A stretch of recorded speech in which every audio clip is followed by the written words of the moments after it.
Today, we're going to go into the book of Joshua. We've given these Torah portions names. Okay, the names of the Torah portions are all traditional. They come from the first few lines of the section of text. So today it's going to be Vayomer, which means, and it came to be. And it brings up an interesting question as to what exactly is the Torah, what exactly is a portion of the Torah, and there are several different answers that we could come up with. We kind of have in our head, when we think of what is the Torah, we think it's the first 5 books of the Bible. And that's not actually correct. It is correct and it's not correct. That is part of the Torah. It's what the Jews would call the Torah. They would say, well, that's the law, that's the first 5 books, it's the books of Moses, so that's the Torah. Yeshua had a different idea about what the Torah was. He included the prophets and the writings in the Bible in the Torah, because Torah means teaching and instruction, basically. So whether this should be included in a Torah portion is an interesting question. Now, if we were to narrow down to the law, the prophets, and the writings, that would be the Torah, the prophets, and the writing. That's where you get the word Tanakh from. You've got the Torah, the Navi, or the Naviim, which would be the prophets, and the Ketuvim, which would be the writings. And from that you get Tanakh.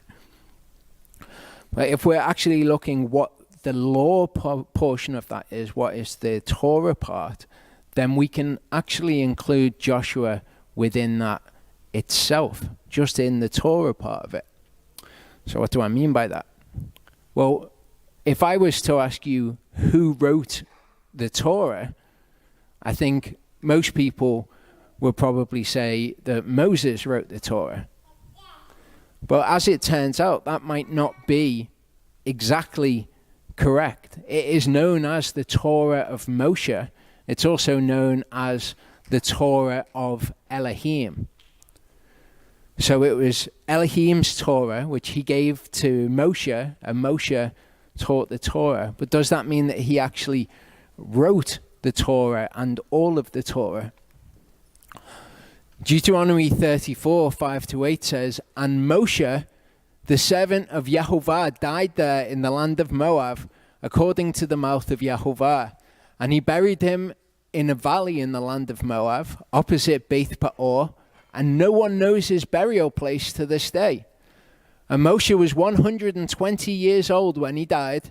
His eyes were not dim, nor his freshness gone. And the children of Israel wept for Moshe in the desert plains of Moab 30 days. So this is written in the Torah. It could be that Yehovah inspired Moshe to write this before his death. But this is talking about what happened after Moshe's death, and it records these events. So there's also a likelihood there that somebody else wrote this and recorded it. Okay, it's recorded as in these events are the ones that happen. In Joshua 8:30-32, it says, "And Yehoshua, Joshua, built an altar to Yehovah Elohim of Israel in Mount Ebal, as Moshe the servant of Yehovah had commanded the children of Israel, as it is written in the book of the Torah of Moshe." Okay, so we've got the book of the Torah of Moshe, the book which contains the Torah of Moshe. An altar of unhewn stones over which no man has wielded iron. And they offered on it burnt offerings to Yehovah and slaughtered peace offerings. And there in the presence of the children of Israel, he wrote on the stones, this is Joshua wrote on the stones a copy of the Torah of Moshe, which he had written. Okay, so it tells us here that Joshua wrote the Torah of Moshe, and that he wrote a copy of it on these stones. So if we're to ask, who does the Bible say wrote the Torah of Moshe, the answer would be Joshua. Now Joshua, son of Nun, Moshe's assistant from his youth. Okay, so Joshua was his assistant. Exodus 33 verse 11 says, thus Yehovah spoke to Moshe face to face as a man speaks to his friend. Okay, in the tent of meeting, this is where Yehovah would speak to Moshe. And he would return to the camp. Moshe would return to the camp, but his servant Joshua, son of Nun, a young man, did not leave the tent. Okay, so when he spoke to Moshe face to face, Moshe would go back to the camp and Joshua would stay in the tent. And the scriptures tell us Joshua wrote the Torah of Moshe. Now in John 5, it says, for if you believed Moshe, you would have believed me, since he wrote about me. But if you do not believe his writings, how shall you believe my words? So that could seem like a fairly cut and dry case. Who wrote the Torah? Moshe wrote. If you do not believe his writings, okay. Jeremiah 36, 1-4. I think it's more than 1-4 actually that I've covered here. It says, I came to be in the 4th year of Jehoiakim, son of Yoshiahu, king of Yehudah, that this word came to Yirmiyahu, to Jeremiah, from Yehovah. So this is what Yehovah says to Jeremiah. Take a scroll and write on it all the words that I have spoken to you against Israel, against Yehudah, and against all the nations from the day I spoke to you, from the days of Yoshiahu, even to this day. So he's commanded, I want you to write on this scroll. It could be that the house of Yehudah hears of all the evil which I plan to bring upon them, so that each one turns back from his evil way, and I shall pardon their crookedness and their sin. And Yirmiyahu called Baruch, son of Neriah, and Baruch wrote on a scroll from the mouth of Yirmiyahu all the words of Yehovah which he'd spoken to him. So he's told, you write this on a scroll. How does he do that? He gets Baruch, his assistant, his scribe, to do it. And Yirmiyahu commanded Baruch, saying, I am shut up, I am unable to enter the house of Yehovah. But you shall enter and shall read from the scroll which you have written from my mouth, the words of Yehovah in the hearing of the people in the house of Yehovah on the day of fasting. And also read them in the hearing of all Yehudah who came from the cities.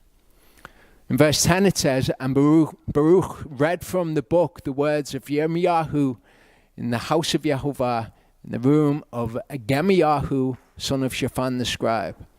Okay, in the hearing of all the people. So he's the one who writes it.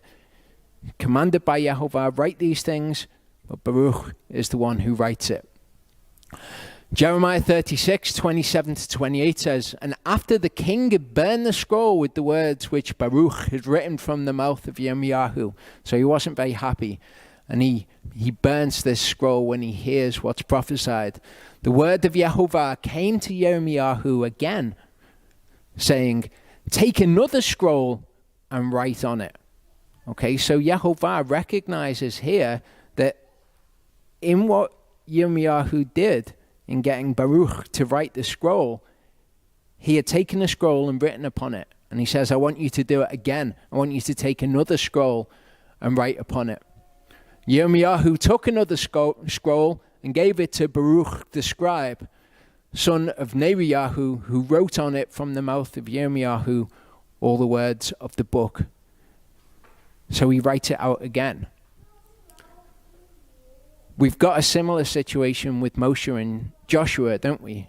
He's his assistant. He's said to have written the book. So when it says Moshe wrote this, it doesn't exclude the possibility. Now, something else as well.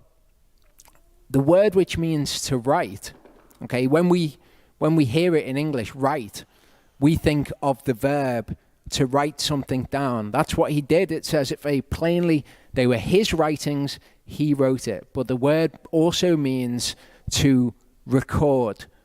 The Hebrew and the Greek words both mean to write something, the actual physical act of writing, and also to record something. So when it says write on this scroll, take another scroll and write these words, it can be take another scroll and record these words. Moshe's writings, and when it says he wrote, it can be Moshe recorded these things, so it can be by the hand of Joshua. So Philip found Nathanael and said to him, we have found him who Moshe in the Torah and the prophets did write or did record. Yeshua of Nazareth, the son of Yosef. Okay, so Moshe in the Torah. You've got the Torah of Moshe, and that's distinct from the prophets sometimes, but sometimes they're all recorded as the Torah as one. In Luke 24:44, Yeshua says to them, these are the words which I spoke to you while I was still with you, that all have to be fulfilled that were written in the Torah of Moshe, that's Moshe's Torah, his teaching, and the prophets, and the Psalms concerning me. So that's those three categories. It's the Torah, the prophets, and the writings. In John 10, Yeshua answered them, is it not written in your own Torah, I said, you are Elohim. So when we read this, if we've got that narrow, traditional Jewish understanding of what the Torah is, we just think it's the first 5 books of the Bible, and we'd say, well, where is it in the Torah that says, I said you are Elohim? Because it's in fact Psalm 82. Okay, I said you are Elohim. So Yeshua refers to them individually, the Torah, the prophets, and the Psalms. Here he refers to the Psalms as part of the Torah. So you've got the Torah of Moshe, the book of the Torah of Moshe, the prophets, and the writings, and you can refer to all of them as Torah, because Torah doesn't just mean law, it means Yahovah's teaching. You could call the New Testament the Torah equally. John 12:34 says, the crowd answered him, we have heard out of the Torah that the Messiah remains forever, and how do you say the son of Adam has to be lifted up?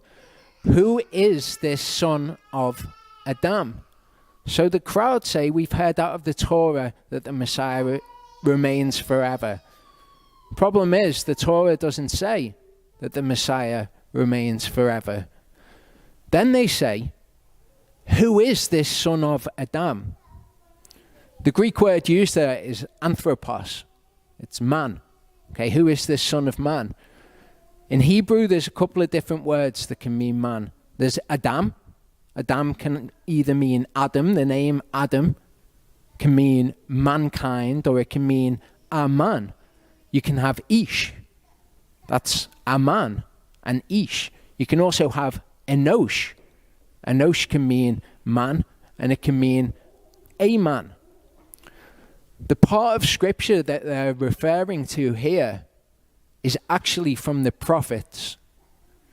Daniel 7:13-14 says, I was looking in night visions and saw one like the son of Enosh, so the son of man. In the Septuagint, that is the son of Anthropos. Okay? Doesn't have to be Adam. In that English translation, they've put the son of Adam. That just means son of man in Hebrew. Okay, son of Enosh also means son of man in Hebrew, and that's a son of Anthropos in the Greek. Coming with the cloud of the heavens, and he came to the Ancient of Days, and they brought him near before him. And to him was given rulership and preciousness and a kingdom that all peoples, nations, and languages should serve him.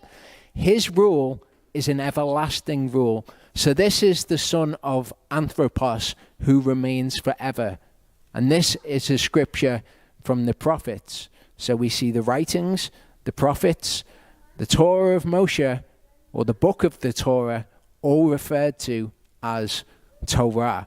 So Joshua, who wrote the book of the Torah of Moshe, his later writings would also be included in this. In Joshua 24 verse 26, it tells us, this is right at the end of the book of Joshua when Joshua is old.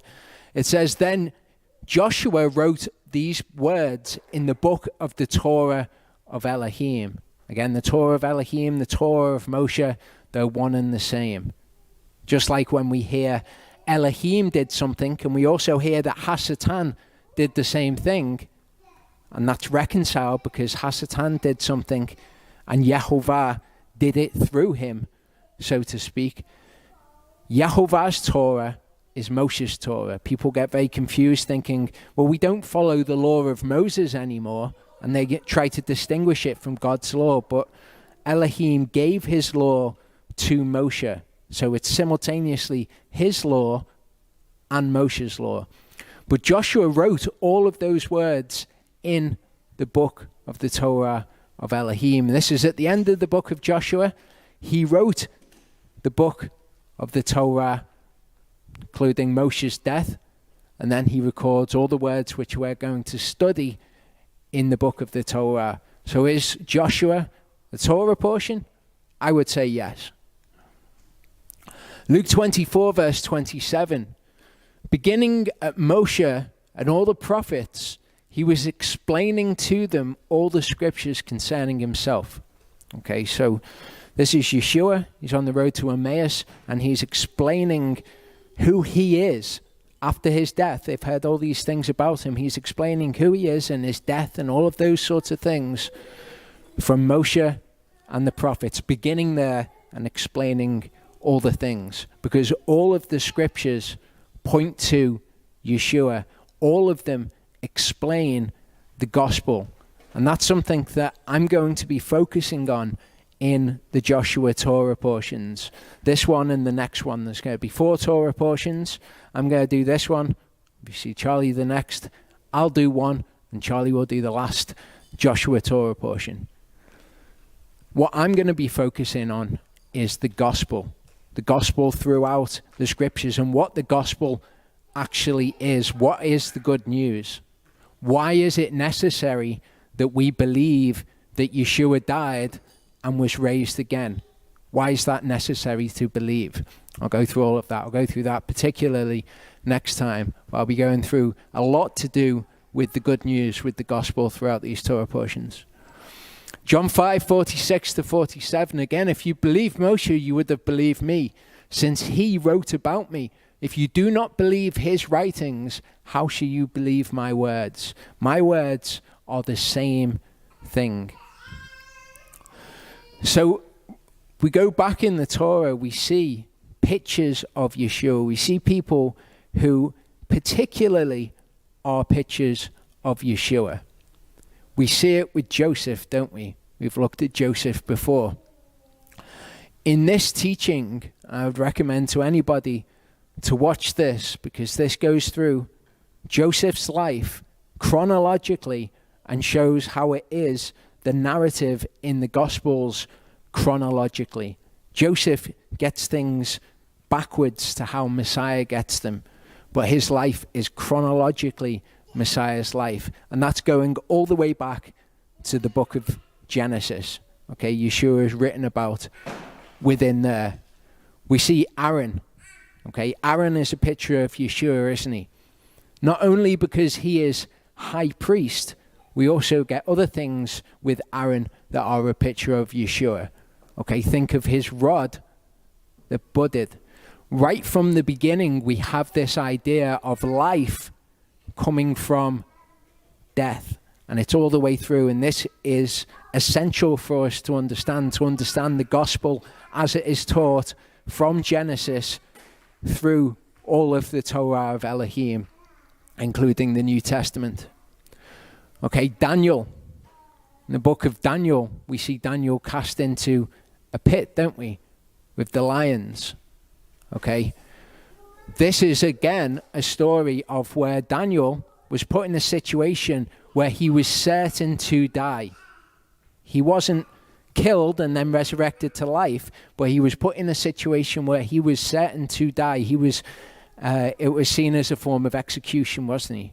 He was told that he would be executed by being thrown to the lions. He was thrown to the lions, and yet he comes out alive. He comes out of the pit alive. Yeshua went down to Sheol dead and came out alive. So this is a picture of Yeshua. Joseph in his life. Okay, Joseph was twice in a pit, brought out to life. First time his brothers threw him in the pit. Okay, and instead of killing him, they sold him into slavery. So he was put in a situation where he was to die, and he came out to life. Also, he was thrown in the dungeon, wasn't he, in Egypt, and he was brought out, and he wasn't just brought out to live, he was brought out to be ruler. Jonah is the picture that Yeshua talks about. He says, "No sign shall be given to you except the sign of the prophet Jonah, who was in the fish's stomach for 3 days." Okay, if you get swallowed by a fish, a giant fish, you're going to die, because stomachs have acid in them, and you would be digested if you were swallowed by a giant fish. Jonah was swallowed. He was put in a situation where he would have died, but his life was preserved, and he came out alive. So again, this is a picture of Yeshua. Moses was hidden. He was supposed to die. Okay, all of the firstborn males were to die, but he was hidden. And what we see with Jonah is he was hidden for 3 days, just like Yeshua was in the heart of the earth for 3 days. And when we see this number 3 around these sorts of events, it's a bit of a hint that we're going to see something messianic. All of these events that we've seen, in fact, involve the number 3. Moses, he was hidden for 3 moons. The woman conceived and bore a son, and she saw that he was a lovely child, and she hid him 3 moons. Okay, so exactly this picture of Yeshua. The number 3 is involved. Death, or certain death, changing to life. Genesis 14:9-13, with Joseph when he's in the dungeon. So the chief cupbearer related this dream to Joseph, said to him, "See, in my dream, a vine was before me, and in the vine were 3 branches, and it was as though it budded, like Aaron's rod. Its blossoms shot forth, its clusters brought forth ripe grapes. Pharaoh's cup was in my hand, so I took the grapes and pressed them into Pharaoh's cup and placed the cup in Pharaoh's hand." And Yosef said to him, "This is the interpretation of it. The 3 branches are 3 days. Yet within 3 days, again, Pharaoh is going to lift up your head and restore you to your place." Okay, with the baker was going to die.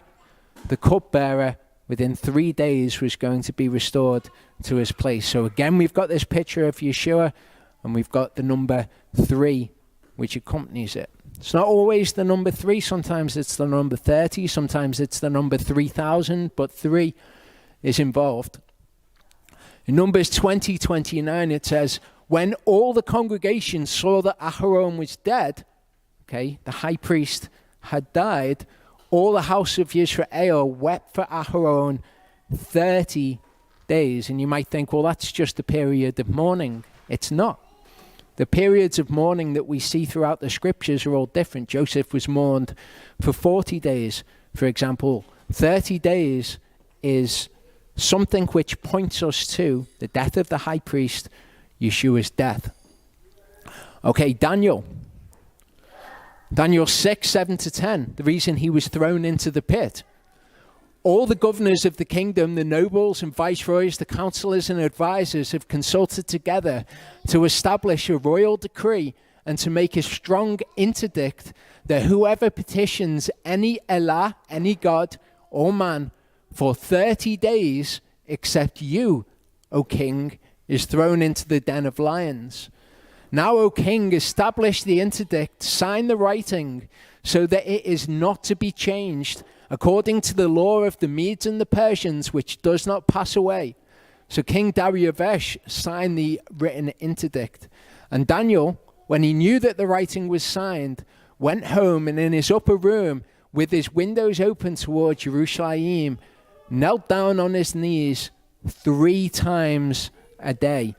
Okay, so the law was, if you do this, then you will die. Daniel puts himself in this situation of certain death again and again. We've got the number 3. And what happens to him? He comes out of this situation of death to life. Samson. Okay, you might not think of Samson as a messianic figure, but he is. And it's important that we understand these messianic figures, because when we see messianic figures and we see links with other people, what we're seeing is a link between the Messiah in somebody and then in the other narrative, since those people are equivocated, and we'll see this, Messiah is seen in that picture as well. So with Samson, the house was filled with men and women. Okay, so this is when they capture Samson and they force him to entertain them. And all the princes of the Philistines were there, about 3,000 men and women. Okay, this is something to be aware of when you're reading through the scriptures. Think of the 3,000 which became part of their number at Pentecost, or the 3,000 that were killed among the Levites. Okay, there are 3,000 men and women who were there, who were on the roof, who watched Shimshon or Samson entertaining. And Shimshon called to Yehovah, saying, O Master Yehovah, remember me, I pray. Strengthen me, I pray, only this time, O Elohim, and let me avenge myself on the Philistines with vengeance for my 2 eyes. They'd taken out his eyes, hadn't they? And Shimshon took hold of the 2 middle columns which supported the house, and he braced himself against them, one on his right and the other on his left. And Shimshon said, let me die with the Philistines. And he bowed himself mightily, and the house fell on the princes, on the 3,000 who were there. Judges 13, we get introduced to Samson. Okay, so we've just seen what Samson's death is. In Judges 13, we see an interesting structure. In the beginning of Judges 13, we get this structure which is laid out. We get these events which are laid out in a certain order, and then the final event in that structure is significant. And then in the latter half of Judges 13, we get the same structure, the same events happen, just 5 or 6 verses later. You get the exact same components to the narrative happening, but the final component is different. And if we pay attention to the final component, which is what that structure is drawing our attention to, then we learn something interesting. Okay, so we've seen this number with Samson. What does Samson tell us about the Messiah? Well, at the beginning of Judges 13, we see the description of a man and his wife. In Judges 13:6, 4 verses later, we see a description of a man and his wife, who are Samson's mother and father, Manoah and his wife. Judges 13:3, we see the appearance of an angel. That's what we see after the description of the man and his wife later in Judges 13. Then we see the promise of a son being given. We see the promise of a son being given. I mean, this should be also familiar to us from the angel appearing to Miriam and giving the promise of the son. We see the promise of the son, and we see the stipulations of the Nazirite vow given. Later we see the stipulations of the Nazirite vow given. Okay, and this is all pointing us towards something. The next element at the beginning is that he will save Israel. The next element is his death. Okay, so we've got this link between his death and him saving Israel, which is, of course, true of Yeshua. And we can see Samson as this messianic figure And we get this, it's like the text itself is constructed in such a way to teach us this. The Messiah was hidden in the scriptures from the beginning. This is, in my mind, the sort of thing that Yeshua could have been explaining to them on the road to Emmaus. Okay, in the kind of the Jewish way of studying things, you get something which is known as Atbash. Okay, Atbash is so called because you've got the Aleph, that's the first letter of the Hebrew alphabet. Then you've got the Tav, that's the final letter in the Hebrew alphabet.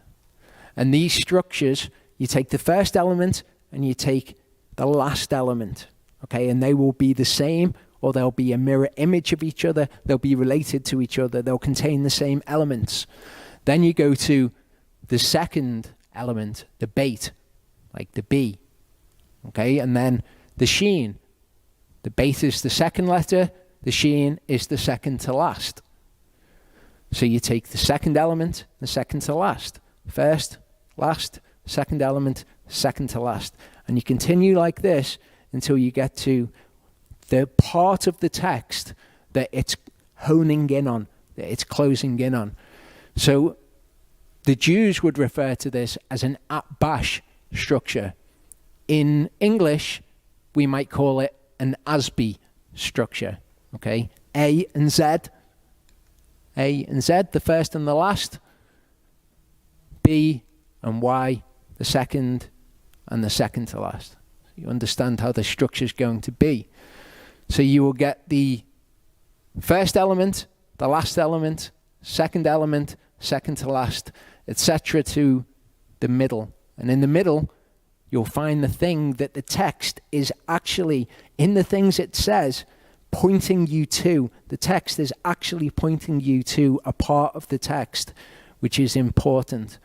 Sometimes on the central axis, you will find that the elements start to reverse, and everything after the central axis is what you saw before in reverse. Sometimes not, but the central axis is always important, and it will always teach you something important. So I'm going to have to read these. I thought they'd be bigger. I think people online can probably see them. Judges 13:25. The Ruach begins to move in Samuel between Sorah and Eshtaol. Okay, the last element in Judges 16 is Samson is buried between Sorah and Eshtaol. So you see Sorah and Eshtaol mentioned. There's an emphasis on and repetition of the words relating to Samson's eyes in Judges 14 at the beginning. Judges 16, second to last element in this structure, is Samson seeks vengeance for his eyes. So again, it's focused on Samson's eyes. Samson conquers the roaring lion in Judges 14. Judges 16, he conquers the Philistines. He conquers the 3,000 Philistines. Samson had a feast in Judges 14. The Philistines have a feast in Judges 16. Samson makes fun of the Philistines who triumph in the end. The Philistines make fun of Samson who triumphs in the end. So it's the same thing, but it's a reversal here. Samson took what didn't belong to him and returned to Israel in one particular circumstance. And again, Samson takes what didn't belong to him and he returns to Israel at the end of the narrative. Samson desires to go into his wife in Judges 15 at the beginning. Samson desires to go into a prostitute in Judges 16. Samson's unfulfilled desire at the beginning to go into his wife. You also see a desire that is fulfilled at the end. Here, though, it's the reverse. It's a desire that's fulfilled, and this desire is a thirst that he has. So you see his desire fulfilled here. Judges 15, you see the usage of animals, which are foxes, where he ties the tails together of the foxes, and they go in and they set fire to all of the crops. We see the usage of animals at the end as well. The jawbone of the donkey, which is used. We also see an image of fire, and we also see burning vegetation. So within this narrative, which teaches us something on the surface, the plain meaning of the text, within that we've got this structure which is honing in on a central part. The Philistines investigated the cause of the problems, and they confronted the cause. Judah investigate the cause of the problem and confront the cause at the end of the narrative. Samson is attacked in Judges 15, and the Philistines are attacked. You notice this is closing in. This is Judges 15:8, where Samson's attacked. The Philistines are attacked in Judges 15:9, but there's an element that's between those two attacks, which is the thing that the text is focusing our attention in on. And that thing is Samson dwelling in the rock. Okay, obvious messianic significance there. So Samson's a messianic figure. Moses is a messianic figure. Joseph is a messianic figure. Aaron's a messianic figure. Daniel's a messianic figure. And Jonah's a messianic figure. Jonah's the one that, of course, Yeshua points to specifically. But Joshua is also a messianic figure. And we see the number 3,000 with Joshua throughout the narrative. So look out for those as we're going through the book of Joshua, because Joshua is somebody who is one of those, the really big pictures of Yeshua, like Joseph, or much more than Aaron, I would say, or Jonah. Okay, Joshua is going to teach us a lot about Yeshua, and you'll notice in all of these things, it teaches us about the gospel, the thing that is particularly pointed out by all of these the structures, by all of the pictorial representations of the people. What we're learning about is the gospel, the death, burial, and resurrection of Yeshua. So in Joshua 1:1, it says, "It came to be after the death of Moshe, the servant of Yehovah, that Yehovah spoke to Yahushua, son of Nun, the assistant of Moshe, saying, Moshe, my servant, is dead. So now arise, pass over this Jordan, you and all this people, to the land which I am giving to them, to the children of Israel. Every place on which the sole of your foot treads, I have given you, as I spoke to Moshe. From the wilderness and this Lebanon, even as far as the great river, the river Euphrates, all the land of the Hittites, to the great sea, toward the going down of the sun, is your border. No man is going to stand before you all the days of your life. As I was with Moshe, so I am with you. I do not fail you, nor forsake you. Be strong," that word is chazak, "and courageous," and that word is amatz. We've looked at the word chazak before. This is what Yehovah did to Pharaoh's heart. He strengthened it. He chazaked Pharaoh's heart. Okay, we've got this word amatz translated as courageous. We've seen Hebrew words before where we've said the English words which are used to approximate it are just approximations. They don't entirely encapsulate that word, and so you have to use different English words wherever you see this word amatz, or in some of the places, to encapsulate the entirety of what it's trying to get across. "For you are to let this people inherit the land which I swore to their fathers to give them. Only be chazak and very amatz, to guard to do according to all the Torah which Moshe my servant commanded you. Do not turn from it right or left, so that you act wisely wherever you go. Do not let this book of the Torah depart from your mouth, but you shall meditate on it day and night, so that you guard to do according to all that is written in it. For then you shall make your way prosperous and act wisely. Have I not commanded you? Be chazak and amatz. Do not be afraid, nor be discouraged, for Yehovah your Elohim is with you wherever you go." Kind of the flip side of being chazak and amatz. So the word amatz here, you see, says to be strong, to be alert, courageous, brave, stout, bold, solid, to be hard, to harden something. Okay? Really what this word speaks of to me is being bold and being ready and being willing, which is obviously all good terminology when we're thinking of doing the Torah, what we have to be in order to do the Torah, because we will be tested in things. Okay, we're not to be in fear when something comes along and we think, how am I even going to do that? I know that if I do that, the normal course of events will be that something bad would happen. Yehovah says, be chazak, be amatz. Don't be discouraged. Don't be fearful. Do these things. Don't go to the right and don't go to the left. This is what Gesenius says about this word amatz. Okay, we are concerned with this passage here. The verbs all take on different forms. The form of the verb we're dealing with is the kal form. Okay, you see here, you can have the kal form, the piel form, the hithpael form, and the hifil form, and they all mean slightly different things.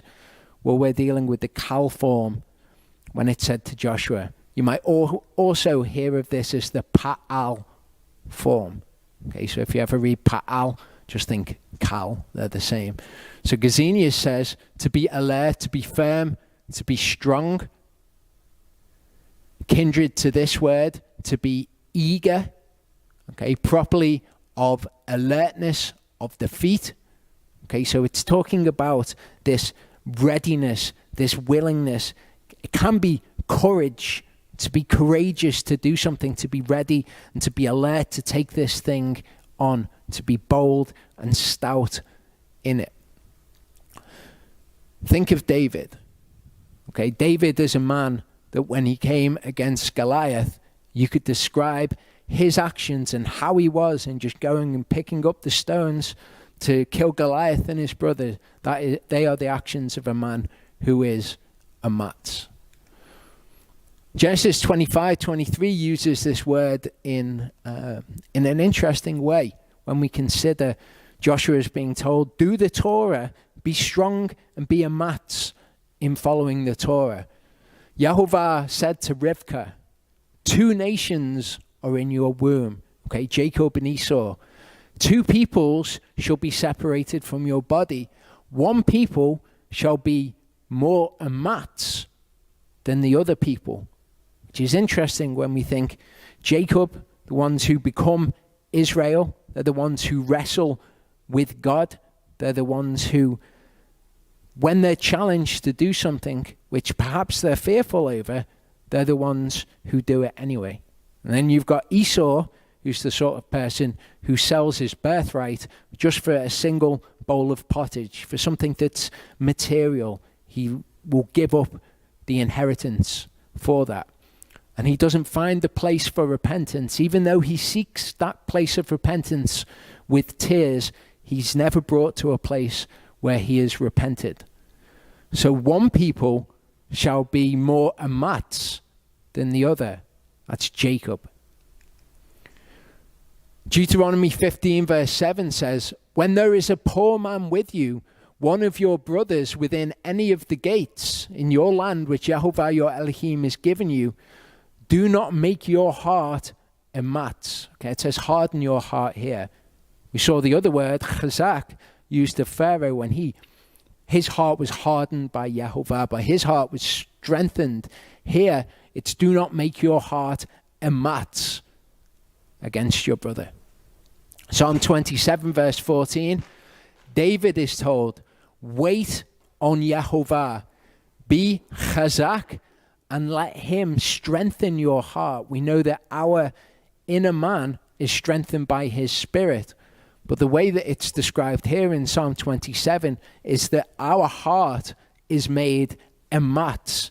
It's made bold. It's made ready and willing to act by Yehovah's spirit. That's what he does. It's not so much making it strong, although he does also strengthen us, but he makes our heart to be in this state.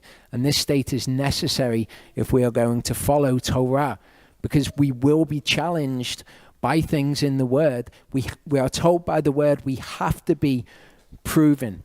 Our faith has to be proven. And in order to prove our faith, we have to have something that we find difficult, that we find challenging, that we are fearful of. We wait on Yahovah, we are chazak, and we allow him to make our heart amatz. So Joshua is told, be chazak and be very amatz to God to do according to all the Torah which Moshe my servant commanded you. Because you need to be amatz to do it. Do not turn from it right or left, so that you act wisely wherever you go. Do not let this book, the Torah, depart from your mouth, but you shall meditate on it day and night, so that you guard to do according to all that is written in it. For then you shall make your way prosperous and act wisely. Have I not commanded you? Be chazak and amatz. Do not be afraid, nor be discouraged. That's aratz and chatat. For Yahovah your Elohim is with you wherever you go. So when we're challenged by these things, we're to be strong, we're to be amatz, we're to be bold and ready and willing to do these things. We're not to be aratz, and we're not to be chatat. Aratz, okay, to tremble, to dread, to fear. Okay, so it's dreading something. Sometimes when you read something in the word, you think, I've no idea how I'm going to do that thing. Okay, and it can inspire in you fear of that thing, because you don't know how you're going to do it. And if it was just you, and you were required to do that, then maybe it would end in something bad. But our belief is in Yahovah. It's our belief in Yahovah that allows us to be chazak, and it allows our hearts to be amatz. Because when he's asked us to do something, we don't know how it's going to work out, but we know that he is with us in it. And that enables us to be strong and to be courageous. So we're not to dread and we're not to fear. We're not to tremble before these things. Okay, it's okay to have that instant reaction of, oh no, how am I going to do that? But then that is quelled by Yahovah making your heart amatz and knowing that he is with you in those things. Deuteronomy 7:17-21 says, when you say in your heart, these nations are greater than I am unable to drive them out, do not be afraid of them. That's the word yareh. Remember well what Yahovah your Elohim did to Pharaoh and to all Mitzrayim. And this word yareh is used along with this word aratz, to fear, to tremble. They're synonymous to a large degree.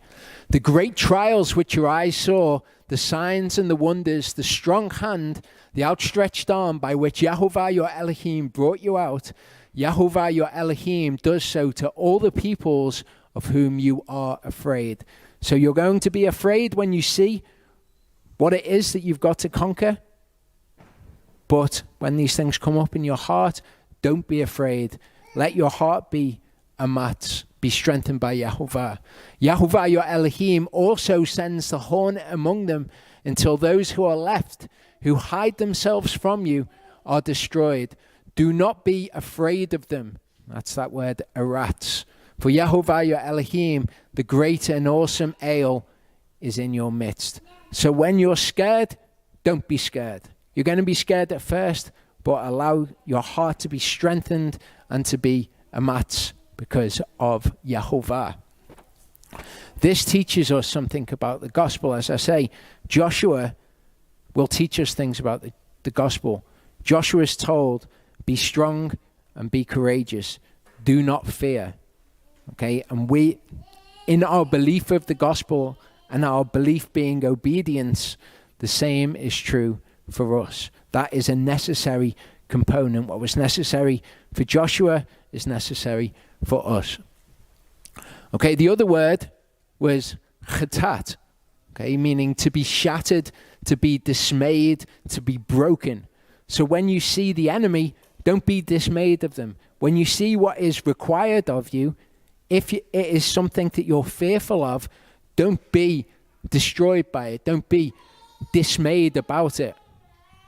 Okay, you will be fearful of that thing, but that's necessary for your faith to be tested. This is all a part of the gospel. When the gospel was given to the Israelites, for example, the thing that was missing for them was belief. Okay, this is what Gesenius says about this. He says it is properly to break, okay, to be broken. So this idea of being dismayed or being broken by something. When you see the enemy, don't be dismayed. Don't be broken in yourself because of them. Be chazak and be amatz. Matthew 13, 20 to 22 illustrates for us how people are broken and how they're fearful when things in the word come up, when these tests of our faith come up. Okay, the parable of the sower. That which is sown on rocky places, this is he who hears the word and immediately they receive it with joy, because the good news is great. You've got the salvation of your soul. Okay, brilliant. I'm on board with this. So immediately they receive the word with joy. But he has no root in himself and is short-lived. And when pressure or persecution arises because of the word, immediately he stumbles. So something comes up, some kind of pressure or persecution because you're starting to follow the word. Don't be afraid in that instance. The people who are sown on rocky places in the parable, immediately they stumble when these things come against them because they are broken and they're dismayed by them. That which is sown upon the thorns is he who hears the word, and the worries of this age. Okay, so again, worry, fear, being broken, being dismayed by these things. The deceit of riches choke the word and it becomes fruitless. So what we're told is we're to be chazak and to be amatz when these pressures come upon us. Hebrews 4, 1 to 2 tells us that this is a part of receiving the gospel. It says, therefore, since a promise remains of entering into his rest, let us fear lest any of you seem to have come short of it. For indeed, the good news, the gospel, was brought to us as well as to them, as well as to the people in the past.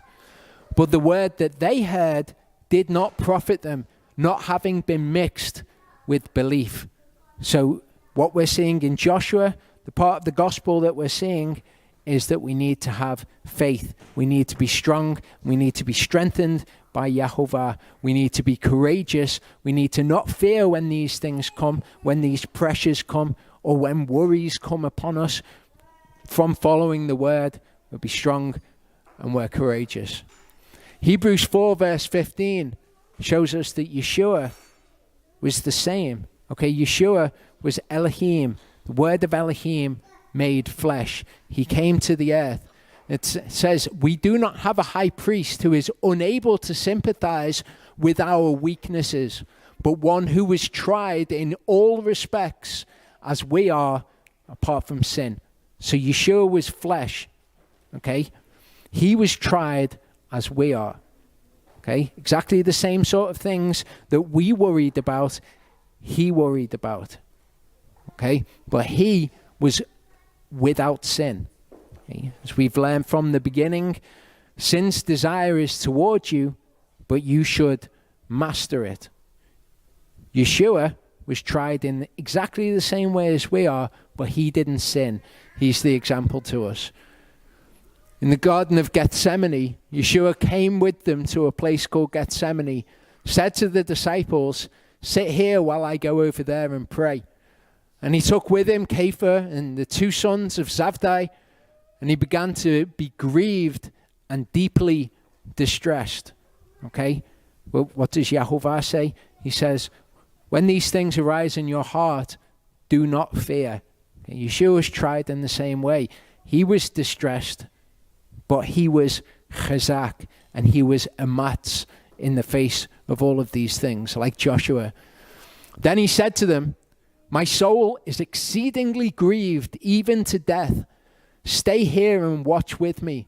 And going forward a little, he fell on his face and prayed, saying, O my Father, if it is possible, let this cup pass from me. Yet not my will be done, but yours. And Joshua was exactly the same. Okay? We have these as examples to us When that fear or that dismay arises in our hearts and we think, how am I to do this? We remember the Yehovah is with us and we're strengthened by it, and our heart is made amatz. Luke 21, 9-12. Okay. Obviously, the New Testament's written in Greek. It says, when you hear of wars and unrests, do not be alarmed. And that's that same word in the Septuagint as we saw as being dismayed, chatat. Okay, so Yeshua says, when you hear of wars and unrests, and he gives the same admonition, don't be dismayed, don't be broken by these things. As it's translated here, do not be alarmed, for these things have to take place, but the end is not soon. Okay, so when we see these things taking place, they have to take place. But Yeshua tells us the end isn't soon. That's not what you're looking for the end. Then he said to them, nation shall rise against nation, and kingdom against kingdom. And there shall be great earthquakes in various places, scarcities of food, deadly diseases, and there shall be horrors and great signs from heaven. Okay? So, arguably, we are seeing some of these sorts of things. We're seeing deadly diseases. Okay? Not so much we're seeing great signs from heaven. And then Yeshua gives us the one thing that we're looking for, the one thing by which we're going to be able to identify, no, okay, this isn't the stuff that's happening when the end is not near. This is the end. He says, but before all this, so before even you see these wars and nations rising against nations, earthquakes, deadly diseases, signs from heaven, before you even see those things, you must have seen something else first. He says, before all this, they shall lay their hands on you and persecute you, delivering you up to the congregations and prisons, and be brought before kings and rulers for my name's sake. So when we're looking for signs of the end, and we're looking at all of these things, how we know whether or not they're the actual signs of the end, the actual birth pangs, is before all this, they'll lay their hands on you and they'll take you before the rulers. Okay, that's something that could happen very quickly. Okay, you think of the rise of certain political correctness in the world and certain things having violence done against them. So that could rise very quickly. But before we start looking to signs like this, to say, well, these are the signs of the end, first of all, this is going to happen. We'll be delivered up to rulers. But the admonition from Yeshua is exactly the same. Do not be alarmed. Be strong, be courageous, be chazak, and be amatz. In the last part, we saw that Joshua is one of these people in whom we can see a picture of Messiah. And when we see these people, we learn something through them about the gospel. We learn something through them about the good news. So what we should expect to see in Joshua's life is we should expect to see some kind of mention of this number 3. And I'm not saying that every time in the Bible you see the number 3, it's to do with the Messiah. I don't know. I've not checked them all out. But commonly, when you see this, it is. So we're up to verse 10, chapter 1. Joshua commanded the officers of the people, saying, pass through the midst of the camp and command the people, saying, prepare food for yourselves, for within 3 days you are passing over this Jordan to go in to possess the land which Yehovah your Elohim is giving you to possess. Okay, now this is interesting. We think, okay, they're told to prepare food for these 3 days. Seems like a fairly reasonable thing to be told. But in Joshua 5, it says, the children of Israel camped in Gilgal, performed the Passover on the 14th day of the Chodesh at evening on the desert plains of Jericho. And they ate of the stored grain of the land on the morrow after the Passover, unleavened bread and roasted grain on this same day.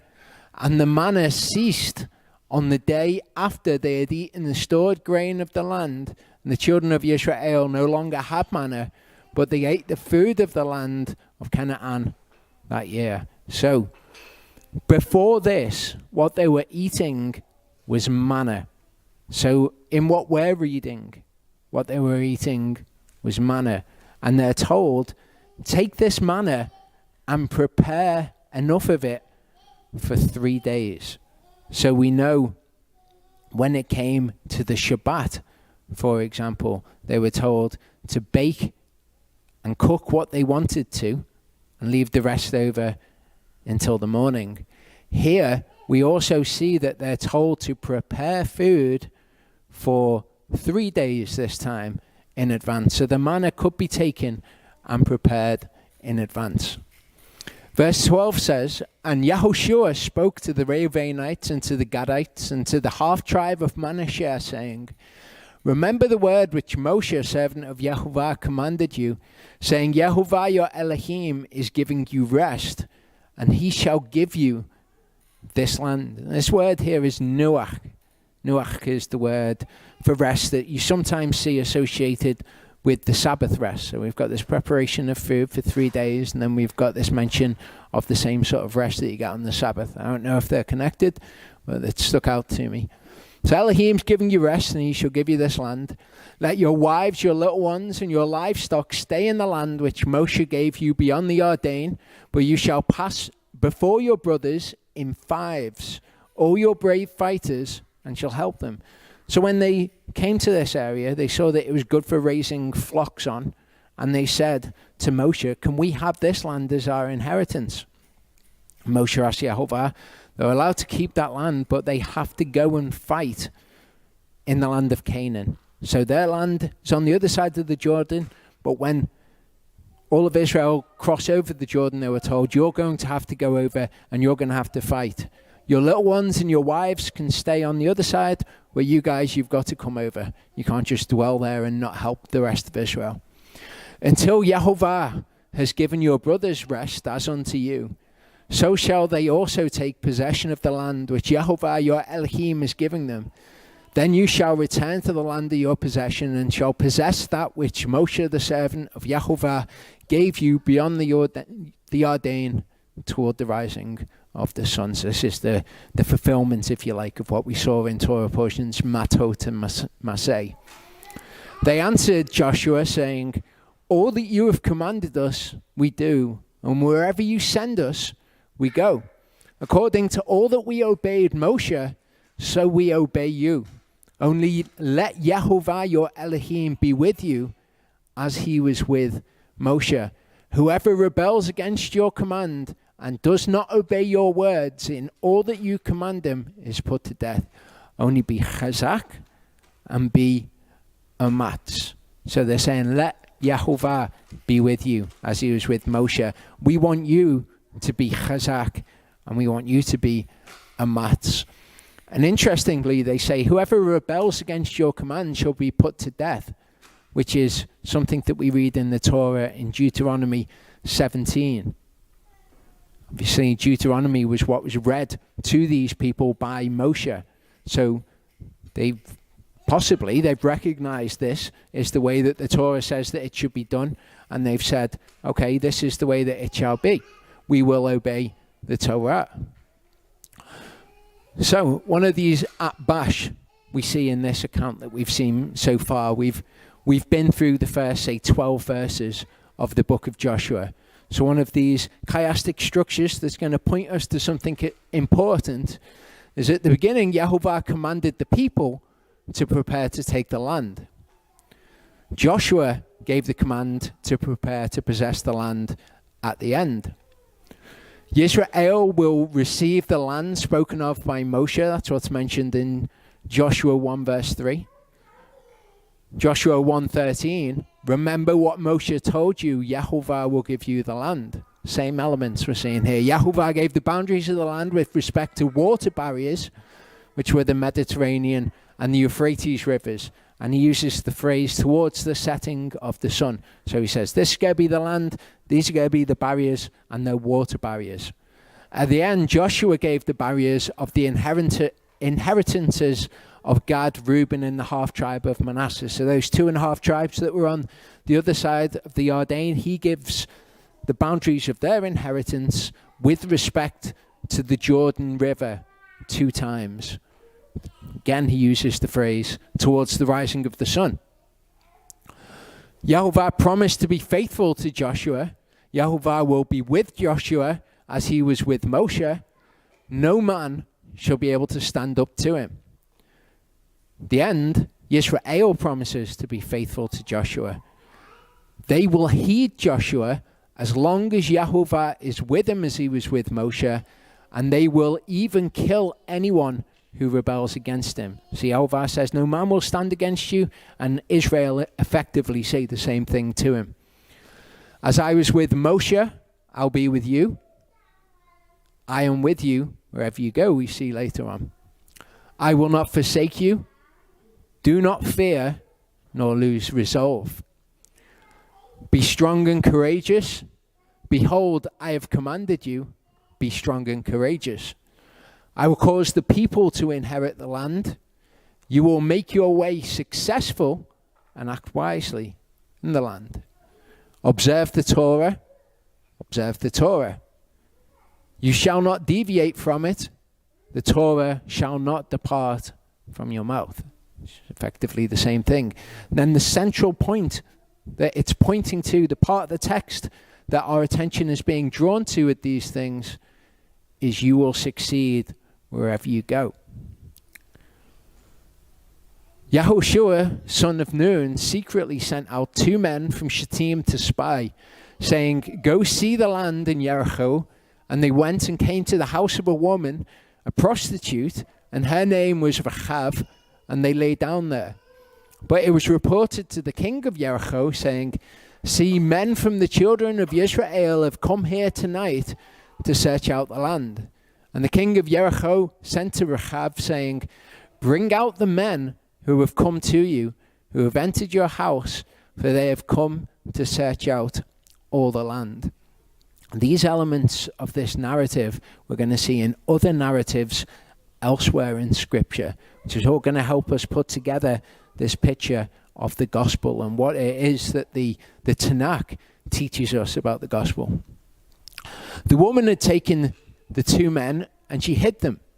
So she said, the men came to me, but I did not know where they were from.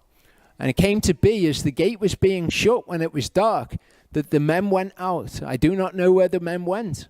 Pursue them quickly so that you overtake them. But she brought them up to the roof and had hidden them with stalks of flax, which she laid out on the roof. And the men pursued them by the way to the Jordan, to the fords, and they shut the gate afterwards as soon as the pursuers had come out. So they come to her, and the pursuers come and they say, well, where are the men? She's hidden the men, but she says, I don't know where they've gone. Quick, you better go out and pursue them while you can find them. Before they lay down, she came up to them on the roof, and she said to the men, I know that Yahovah has given you the land, and that the fear of you has fallen on us, and that all the inhabitants of the land melt away because of you. Okay, so she has seen what Yahovah has done. She's not a part of Israel, but she's seen what Yahovah has done and his power. For we have heard how Yahovah dried up the water of the Sea of Reeds for you when you came out of Mitzrayim, and what you did to the 2 kings of the Amorites who were beyond the Jordan, Sichon and Og, whom you put under the ban. Part of what the gospel is, part of what the good news is, part of what salvation is, remembering the word salvation and the word deliverance are the same word in Hebrew and in Greek. Part of it is this defeat of the enemy. Okay, and part of what she recognizes is within Yahovah's power, what she specifically says is his defeat of the enemy. We saw what you did to the enemy, what Yahovah did. And when we heard our hearts melted, and there was no spirit left in anyone because of you. For Yehovah your Elohim, he is Elohim in heavens above and on earth beneath. And now please swear to me by Yehovah, since I have shown you kindness, that you also show kindness to my father's house, and shall give me a true token, and shall spare my father and my mother and my brothers and my sisters and all that they have, and shall deliver or save, same word, our souls from death. So this Gentile woman, having seen the salvation or the deliverance that Yehovah has brought to Israel, she asks that salvation is brought, that their souls are saved. And the men said to her, our souls for yours. If you do not expose this matter of ours, then it shall be when Yehovah has given us the land that we shall treat you in kindness and truth. Of course, this being a picture of Yeshua, who gave his soul for ours. His soul went to Sheol for 3 days before he was risen back to life. When we go into the land, we'll treat you in kindness and truth. And she let them down by a rope through the window, for her house was on the city wall, and she dwelt on the wall. She said to them, go to the mountain, lest the pursuers come upon you, and you shall hide there 3 days, until the pursuers have returned, and afterwards you'll go on your way. So 3 days, you're in a situation where you're being pursued to be killed. After 3 days, you'll come back. The men said to her, we are released from this oath of yours, which you have made us swear, unless when we come into the land, you bind this line of scarlet cord in the window through which you let us down, and unless you bring your father and your mother and your brothers and your father's household to your own home. And it shall be that anyone who goes outside the doors of your house into the street, his blood is on his own head, and we are innocent. And anyone who is with you in the house, his blood is on our head if a hand is laid upon him. If you expose this matter of ours, then we shall be released from your oath which you made us swear. So, what can we see from the structures of this that teach us about the gospel? There's a number of things in there that possibly stuck out to you from other narratives. But let's see what's there. First element, Rachav says, go to the mountains lest the pursuers see you. Hide 3 days until the pursuers turn back. Last element, after arriving at the mountain, the spies hid 3 days until the pursuers turned back. The pursuers couldn't find them because they were hiding. So the exact same elements are mentioned again at the end. The spies said, you shall tie this cord of scarlet thread in your window. The spies also said, we are absolved of this oath, unless. At the end, the spies said, if you relate this discussion, we will be absolved of our oath. And then we've got the tying of the scarlet cord in the window. The spies said, bring your father and his entire house, your mother and brothers, into the house. The end, or more towards the end, this is actually one verse apart. Anyone who stays with you in the house. So her mother's, her brothers and her father and all the rest are mentioned. The central element of this is anyone who leaves the doors of your house for the outside, his blood will be on his own head and we will be absolved. Okay, so what does this relate to us regarding the gospel? Exodus 12:22-23, you shall take a bunch of hyssop, dip it in the blood. Okay, so you've got the scarlet that is in the basin. You strike the lintel and the 2 doorposts with the blood that is in the basin. And none of you shall go out of the door of his house until morning. And Yehovah shall pass on to smite the Mitzrites, and shall see the blood, the scarlet, on the lintel and on the 2 doorposts. And Yehovah shall pass over the door and not allow the destroyer to come into your houses to smite you. So we've got the blood of the Passover lamb. Yeshua is our Passover lamb. They put it as a sign on the house, and they say, anyone who's in the house, they're going to be okay, but you can't leave the house. Exactly as is given to Rachav, who's also got to give this sign with the scarlet cord in her window, so that those in her house, their souls will be saved or delivered. Joshua 2:3-7, we see this. The king sent people to Rechav looking for the spies. In verse 7, the men of Jericho pursued the spies. Joshua 2:4, Rechav hid the spies. Joshua 2:6, Rechav hid the spies on a roof in the stalks of the flax. It's mentioned again, the same elements. Rechav stated, I don't know where they're from. Later, I don't know where they went. And the central element, the spies left Jericho through the city gate when it was about to close at dark. It seems like a bit of a strange element for all of the chiasm to be pointing to.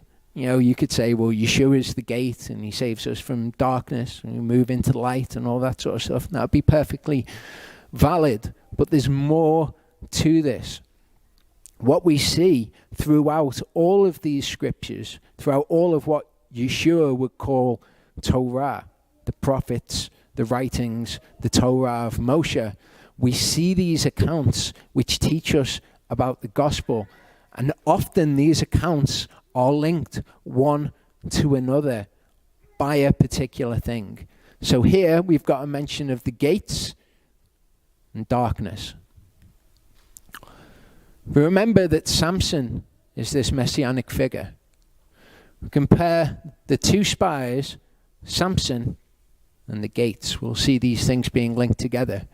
Joshua 2:1, Joshua the son of Nun sent out of Shittim 2 spies to spy secretly, saying, go view the land.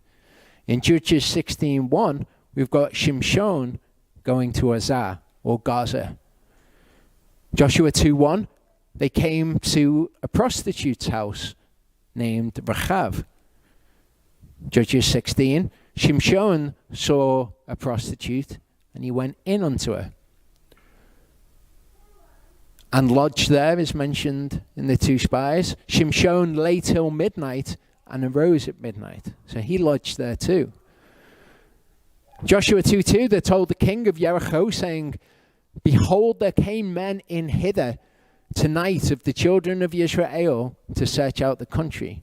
In Judges 16, it was told to the Azathites, saying, Shimshon is come thither.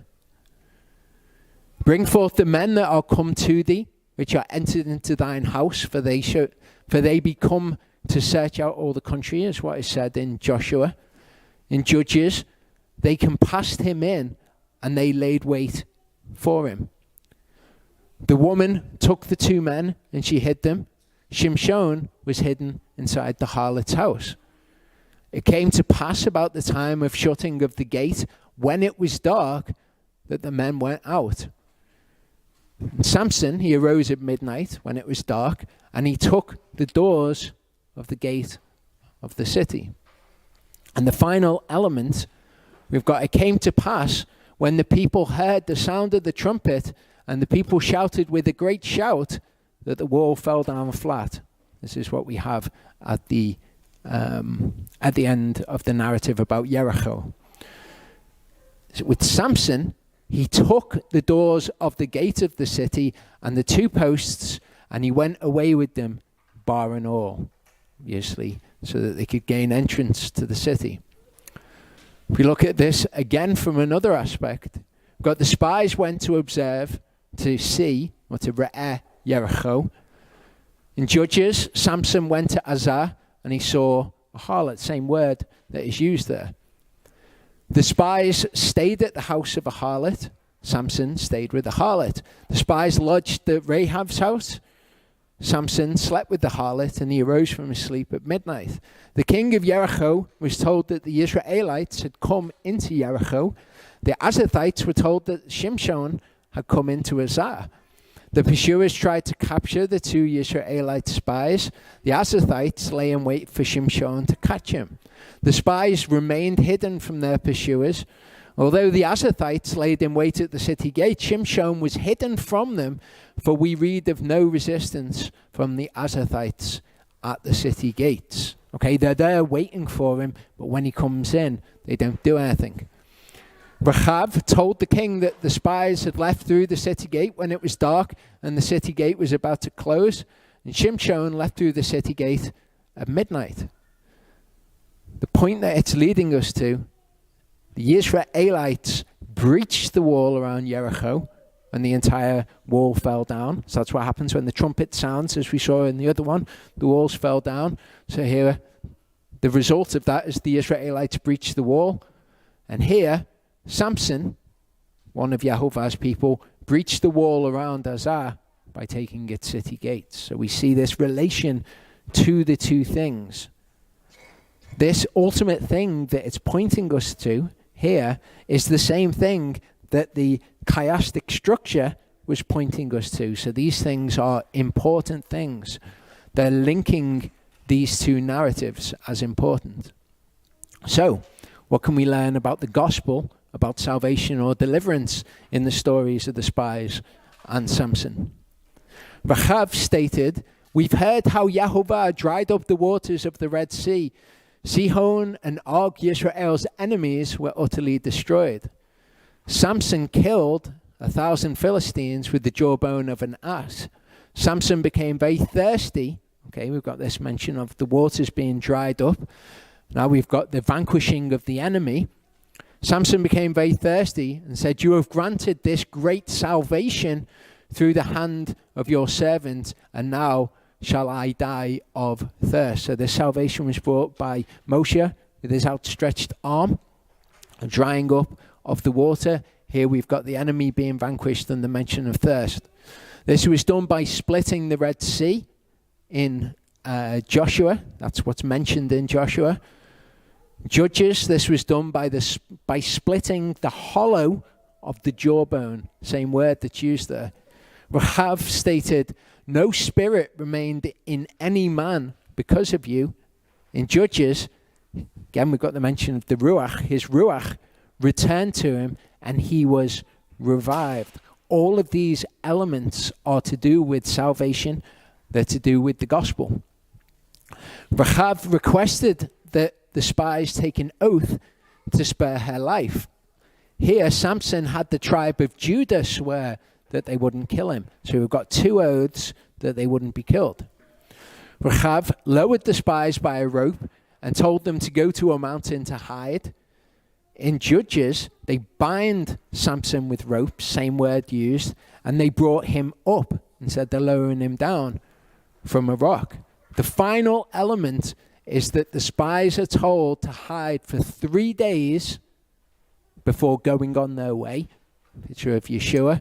And then with Samson, Samson defeats the enemy. All of this is teaching us about the good news. It's teaching us about deliverance. In salvation as it pertains to us, this defeating of the enemy tied to the 3 days laying low before you go on your way. Okay, Yeshua conquering death by as when he was resurrected after 3 days. 1 Corinthians 15:26 tells us that the last enemy to be brought to naught, the last thing that we get deliverance or salvation from, the last enemy is death. See, we have a real inaccurate view of what salvation is. Salvation is all about being delivered from one's enemies. Okay, something which is stronger than you, that you are powerless to defeat, being defeated by Yehovah. And that's what we're seeing in all of these narratives. It is especially true of death. Death is an enemy that we are unable to conquer on our own, and we need the salvation or the deliverance of Yehovah to overcome. Okay, so if we look at a chiastic structure in Joshua 2, we'll see what else we can learn. Rachav hid the spies on the roof in stalks of flax. The pursuers chased them towards the Jordan crossing, and the pursuers went in the wrong direction. Rachav lowered the spies by a rope. She lived high on the city wall. She told the spies to hide for 3 days until the pursuers turned back, then continue, and the pursuers went in the wrong direction. Different verses, but it's the same thing which is mentioned in each of them. Rachav said, "I know Yehovah has given you the land, swear to me by Yehovah. The spy said, when Yehovah gives us the land, our souls for yours. And the middle point in that is Rahab saying, give me a sign or a token that you will keep me alive, or you keep alive my father, mother, brothers, sisters, and all that's theirs. How? By saving our souls from death. The salvation of the soul, the deliverance of the soul from the ultimate enemy being death. So all of this is right there all the way through the scriptures. It teaches us of who Yeshua is and what Yeshua was going to do. Now, if we compare the two spies in Joshua 2 with another set of two spies that we'll see, we'll establish a connection between the two narratives. Two Yisraelites are spies for Yahushua, for Joshua. Yehonathan and Ahimaaz are two spies for David. Two spies were given military intelligence and they were told to deliver it to Joshua. Yehonathan and Ahimaaz were given military intelligence and they're told deliver it to David, the ones that they're spies for. Two spies come to Rechav's house in Jericho. We've got Yehonathan and Ahimaaz came to a house in Bahurim. Rechav gave the spies military intelligence. Here we have a girl giving Yehonathan and Ahimaaz military intelligence. It was told to the king of Jericho that the two spies had come in. A young man saw Yehonathan and Ahimaaz come in and told Avshalom. Rechav helped the two spies hide on the roof, and a woman helped Yehonathan and Ahimaaz hide in a well. It's the same narrative. It's that thing where the word of Elohim is the same throughout time. All that we have is different characters playing out the same things over and over again. Rechav covered the two spies with stalks of flax. A woman covered the well containing Yehonathan and Ahimaaz with groats. The king of Jericho's servants inquired about the two spies, and then Avshalom's servants inquired about Yehonathan and Ahimaaz. Rechav told the king of Jericho's servants that the two spies had fled. A woman told Avshalom's servants that Yehonathan and Ahimaaz had fled. The king of Jericho's servants searched for the two spies but couldn't find them. Avshalom's servants searched for Yehonathan and Ahimaaz but couldn't find them. The two spies emerged from hiding after the king of Jericho's servants had left. They emerged after they'd left, and Yehonathan and Ahimaaz emerged after Avshalom's servants had left. The two spies crossed over the Yarden. The woman said that Yehonathan and Ahimaaz had crossed over the Yarden. This is why when we have issues in our lives, that we can look to the word of Elohim and we can find what the solution is from that. We can find times when people have encountered similar things and done something the wrong way and how that didn't work out, or what is the correct way to do it. This is why the word is living and why it's cyclical. The two spies delivered the military intelligence to Yahushua.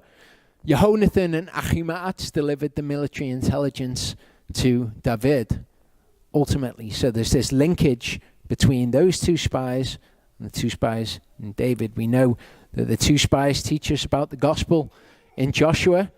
We'll see the same thing in the narrative in 2 Samuel. So at the beginning of this chiastic structure, Yehonathan and Ahimaaz descend into a well. Again, there's descending into the pit. A woman spread a curtain over the well. The end, Yoav's men throw Avshalom's body into a large pit and erect a mound of stones over the top. So these same things. Ahithophel's suicide by hanging. We see Avshalom dead at the end, hanging in the tree. Avshalom appointed Amasa over his army in place of Yoav. David's position at Mahanaim is mentioned. We've got David appointing officers at the end. David's position is mentioned again near the city gate. And all of this is pointing us to the middle, which is something which is going to tell us something about salvation, about deliverance, about the good news. 3 men brought David and his servants provisions because they were hungry, exhausted, and thirsty in the desert. Okay? As opposed to, adding drunkenness to thirst. For us, in the picture of salvation, hunger, exhaustion that we have, and our thirst is met. And again, we have the number 3 mentioned. In Joshua 2, it continues and says, "And she said, 'Let it be according to your words.' And she sent them away, and they went, and she bound the scarlet cord in the window. So they left and came to the mountain and stayed there 3 days until the pursuers returned. And the pursuers sought them in all the way, but they did not find them." So they were trying to kill them. They hid there for 3 days, and then they came out to life. The 2 men returned. They came down from the mountain. They passed over, and they came to Yehoshua, son of Nun, and they related to him all that had befallen them. And they said to Yehoshua, "Truly Jehovah has given all the land into our hands, and also all the inhabitants of the land have melted away because of us." Again, another aspect of salvation. This will happen at the end, the salvation which is yet to come, when Yeshua comes and defeats the enemy before us to lead us into the land, when it will be said, "Truly Yehovah has given all of the land into our hands." Or something else to remember about Rachav, okay? Something else to do with salvation, deliverance, and the good news. Rachav is a Gentile. Rachav isn't a part of Israel. In Isaiah 56, 3-5, it says, "And let not the son of the foreigner who has joined himself to Yehovah speak, saying, 'Yehovah has certainly separated me from his people.' Nor let the eunuch say, 'Look, I am a dry tree.' For thus said Yehovah to the eunuchs who guard my Sabbaths and have chosen what pleases me and hold fast to my covenant, those foreigners who do this. To them I shall give in my house and within my walls a place and a name better than that of sons and daughters. I give them an everlasting name that is not cut off." So something we can learn from Rachav is that Yehovah will accept these people into covenant, those people who take hold of the Sabbath, those people who take hold of the covenant. And this is an integral part of the gospel as explained in the New Testament writings. In Isaiah 42, 1-7, it says, "See my servant whom I uphold, my chosen one, my soul has delighted in. I have put my spirit upon him. He brings forth justice to the nations." Okay, so this is a prophecy of Yeshua. And this is part of this deliverance, part of the salvation. The enemy will be wiped out, but those who want to join with Yehovah and hold fast to his covenant will be a part of his people. "He does not cry out, nor lifts up his voice, nor causes his voice to be heard in the street.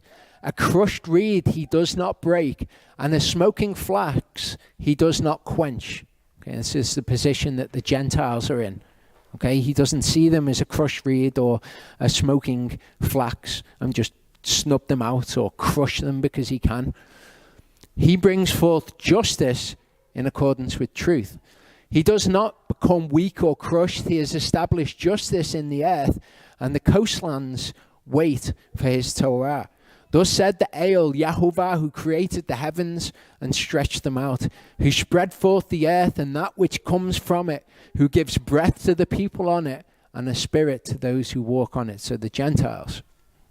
"I, Yehovah, have called you in righteousness, and I take hold of your hand and guard you and give you, Yeshua, for a covenant to a people, for a light to the Gentiles." So it was written that this is part of Messiah's purpose. Okay, but this was not made clear until we have the New Testament writings, as we'll see. To open blind eyes, to bring out prisoners from the prison, those who sit in darkness from the prison house. So this is an integral part of what is prophesied in the Tanakh about Messiah. In Luke 2:27-32, we've got Simeon, or Shimon. He came in the spirit to the set-apart place, the temple of Yehovah. And as the parents brought in the child Yeshua to do for him according to the usual practice of the Torah, then he took him up in his arms and blessed Elohim. He's been told that he will not die until he sees the salvation of Elohim. Now let your servant go in peace. He's saying, I can die now. O Master, according to your word, for my eyes have seen your deliverance. They've seen your salvation. They've seen your Yeshua, perhaps in Hebrew, which you have prepared before the face of all the people. So he recognizes this in what he's saying. It's not just to Israel, it's the salvation to all of the people. A light for the unveiling of the Gentiles and the esteem of your people, Israel. That's what Yeshua is. Ephesians 3:4-6 says, in reading this then, you are able to understand my insight into the secret of Messiah, which was not made known to the sons of men in other generations, as it has now been revealed by the Spirit to his set-apart apostles and prophets, the Gentiles to be co-heirs, united in the same body and partakers together in the promise in Messiah through the good news. So this, as we've seen, is encoded in the Tanakh. All of these elements of salvation, these elements of Yeshua, the Messiah, were encoded in the Tanakh. But Paul says here, now you see my insight. This was not revealed to people before. It was right there in the scriptures for them. Well, this is part of the secret of the Messiah, the promise through the good news. This is the gospel. Galatians 3:28-29. There is not Jew nor Greek. There's not slave nor free. There's not male nor female. For you are all one in Messiah Yeshua. You are all Israel. There's no house of Judah and Gentiles, and there's no separation there. You're all one now in Messiah Yeshua. And if you are of Messiah, then you are the seed of Abraham and heirs according to the promise of the land. That promise which was given to Abraham. The Gentiles, as Paul was writing, the secret of Messiah is that the Gentiles through him would be able to become co-heirs. And this is an element of the gospel. I bring all of this together at the end of the next Torah portion that I do. But I want you to recognize all these individual elements of the gospel. Romans 11:7-12 says, what then? Israel has not obtained what it seeks, but the chosen did obtain it, and the rest were hardened. So this is Israel, the physical descendants of Jacob, or the descendants of Israel. All of them did not obtain what they were seeking for. Okay, the ones who were the chosen, the Yehovah had chosen according to his foreknowledge, those who would submit to him and would follow him by faith, they obtained it, but the rest of them were hardened. As it has been written, Yehovah has given them a spirit of deep sleep, eyes not to see and ears not to hear unto this day. So this is Israel. David also says, let their table become for a snare and for a trap and for a stumbling block and a recompense to them. Let their eyes be darkened not to see and bow down their back always. I say then, if all of this is true about Israel, have they stumbled that they should fall? Is that what Yehovah's purpose in this is? Did he just want them to not get it and to fall and to stumble and not make it into the kingdom? Let it not be.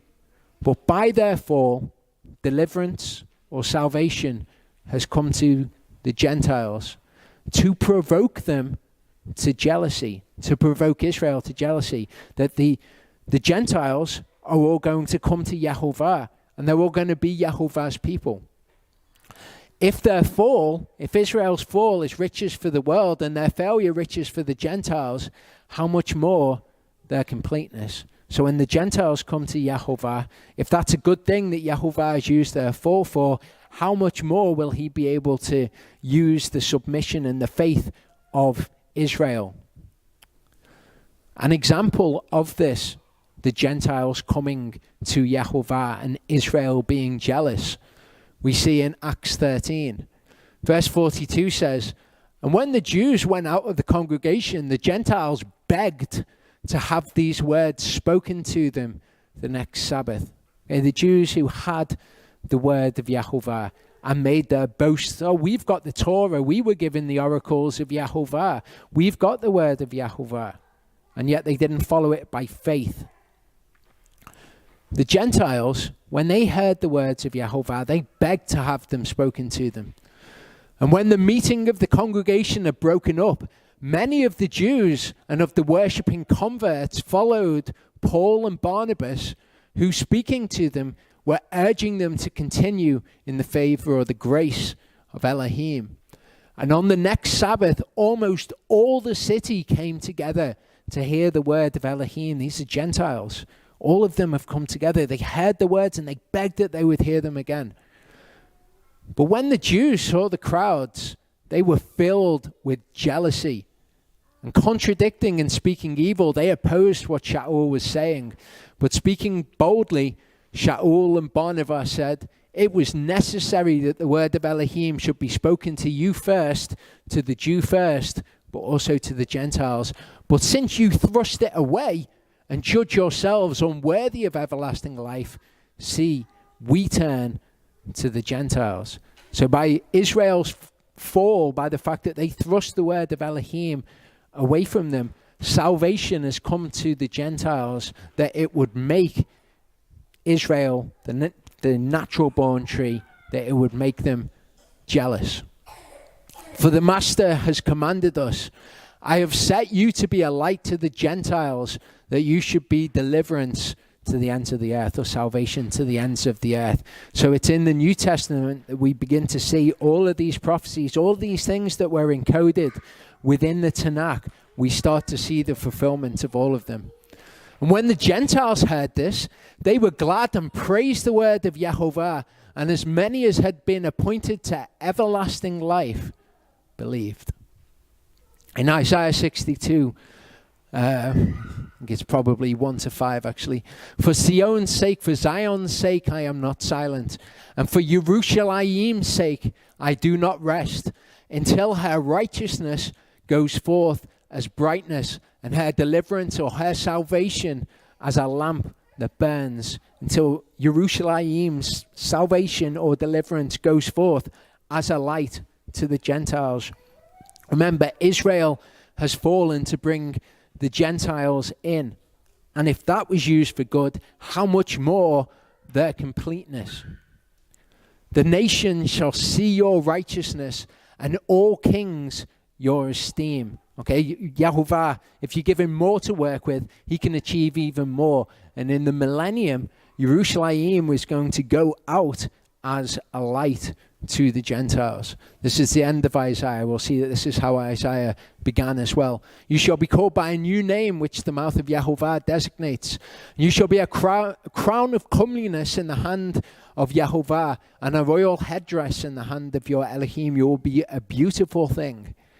Lift up your eyes all around and see, all of them have gathered. They have come to you. Your sons come from afar, and your daughters are supported on the side.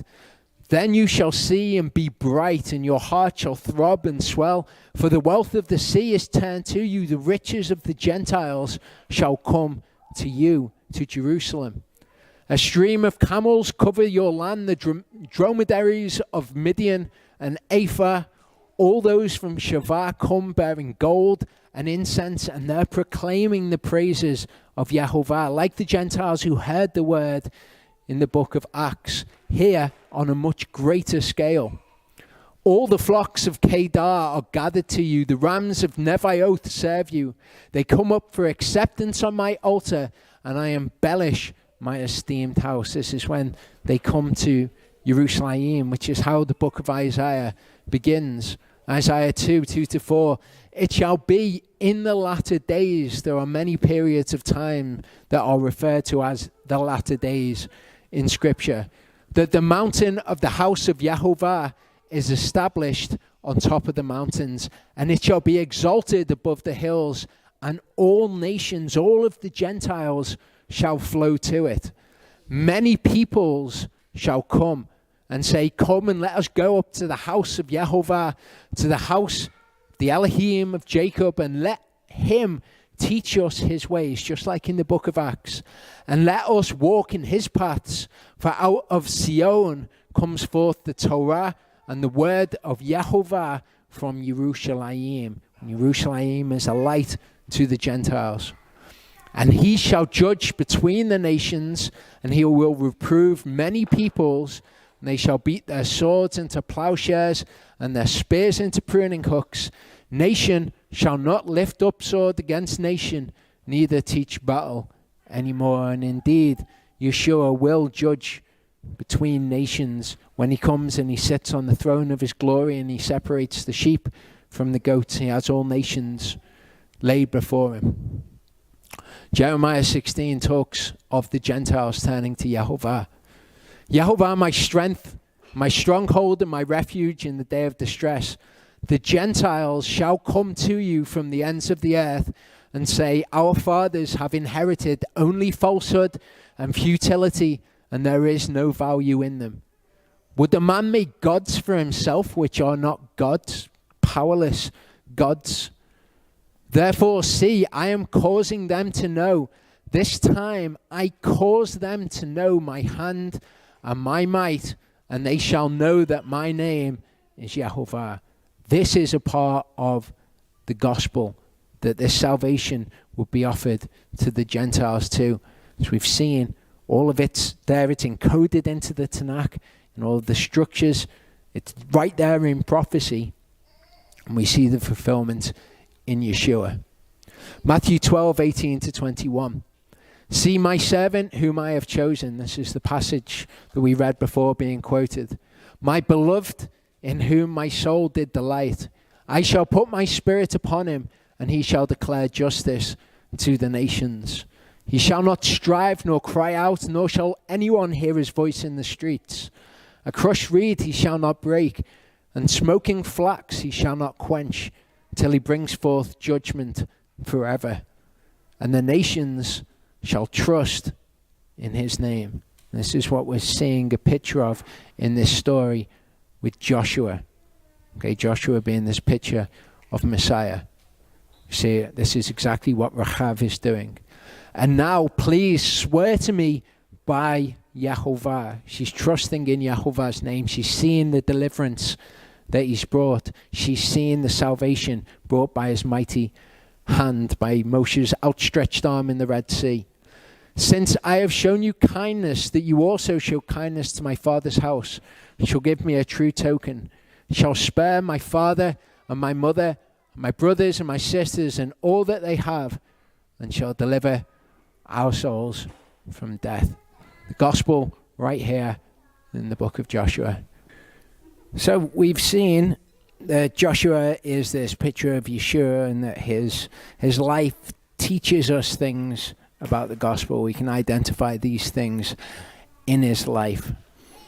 What we're going to see next is the parting of the Red Sea. We're going to see what things we can see from that about really to do with the spreading of the good news, and the way that these things spread among people, among the Gentiles and things like that. So verse 1 of chapter 3 says, and Yahushua rose early in the morning, and they set out from Shittim and came to the Ardain, he and all the children of Yisrael, and stayed there before they passed over. And it came to be, after 3 days, that the officers went into the midst of the camp.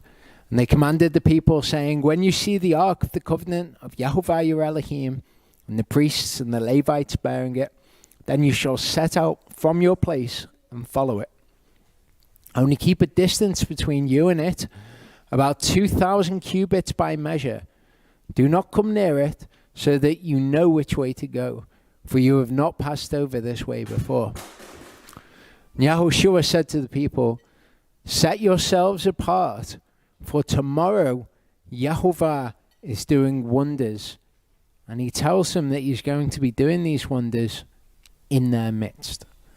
So just like at Mount Sinai, when they had to set themselves apart, not sleep with their wives for 3 days, here they've got to be set apart because Yehovah is actually going to be in their midst, physically in their midst, like being physically in the tabernacle or the temple. So they have to be holy. Yahushua spoke to the priests saying, "Take up the ark of the covenant and pass over before the people." So they took up the ark of the covenant and went before the people. Okay, so this would be the Kohathites. They were the ones who were able to take the ark. Okay, it says, in fact, specifically here, the priests. So this must be the sons of Aharon. Yehovah said to Yahushua, "This day I begin to make you great before the eyes of all Israel, so that they know that I am with you as I was with Moshe." So we're going to see this principle as we go through. This idea that Israel knew that Yehovah was with Moshe. He parted the Red Sea. And here, Yehovah says, they're going to know that I'm with you too when they see what I'm going to do, which is to part the Red Sea. "And you command the priests who bear the Ark of the Covenant, saying, when you come to the edge of the water of the Yarden, stand in the Yarden." Yahushua said to the children of Israel, "Come near and hear the words of Yehovah, your Elohim." And Yahushua said, "By this you shall know that the living Elohim, or El, is in your midst, and that he is certainly driving out from before you the Canaanites, the Hittites, the Hivites, the Perizzites, the Girgashites, the Amorites, and the Jebusites." Okay, so by this, you're going to know that he's in your midst. "See, the Ark of the Covenant of the Master of all the earth is passing over before you into the Yarden." So there's something about this where Joshua says, you're going to know that Yehovah is going to deliver you from your enemies. We've seen before how enemies in one's life for us is equivalent to, let's say, the things which we must overcome. Sin, or whatever it is in our lives that we must overcome to obey Yehovah. So there's an element of Yehovah letting you know that he is with you. And by those things, you will know that he will be with you against the enemies as well. "Now take for yourselves 12 men from the tribes of Israel, 1 man from every tribe. And it shall be as soon as the soles of the feet of the priests who bear the ark of Yehovah, the master of all the earth, come to rest in the waters of the Yarden, that the waters of the Yarden are cut off, the waters that come down from upstream and stand as a heap." So the ones who bear the word of Yehovah, okay, the ones who bear the ark of Yehovah. You can kind of think of this in the same sort of way as evangelizing. Evangelizing is to bring the good news to people. Here we see signs and wonders, okay, letting these people know that Yehovah is with them. And we see the same sort of things when the good news is being brought, that signs and wonders accompany it. And I think that most, if not all of us here, can say that signs and wonders have accompanied the good news being brought to bear in our life, so that we know the Yehovah is with us.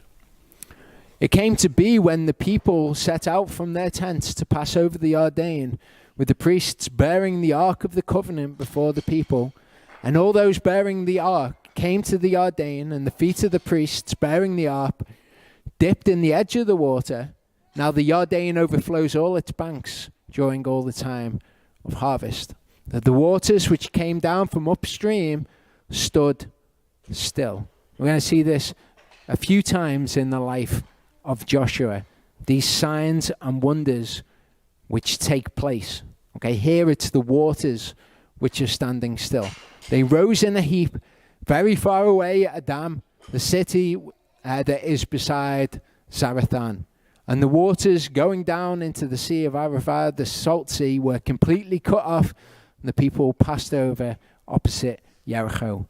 So by this supernatural, for want of a better word, work, you know that Yehovah is with you, because this is impossible. This is not the normal way of being.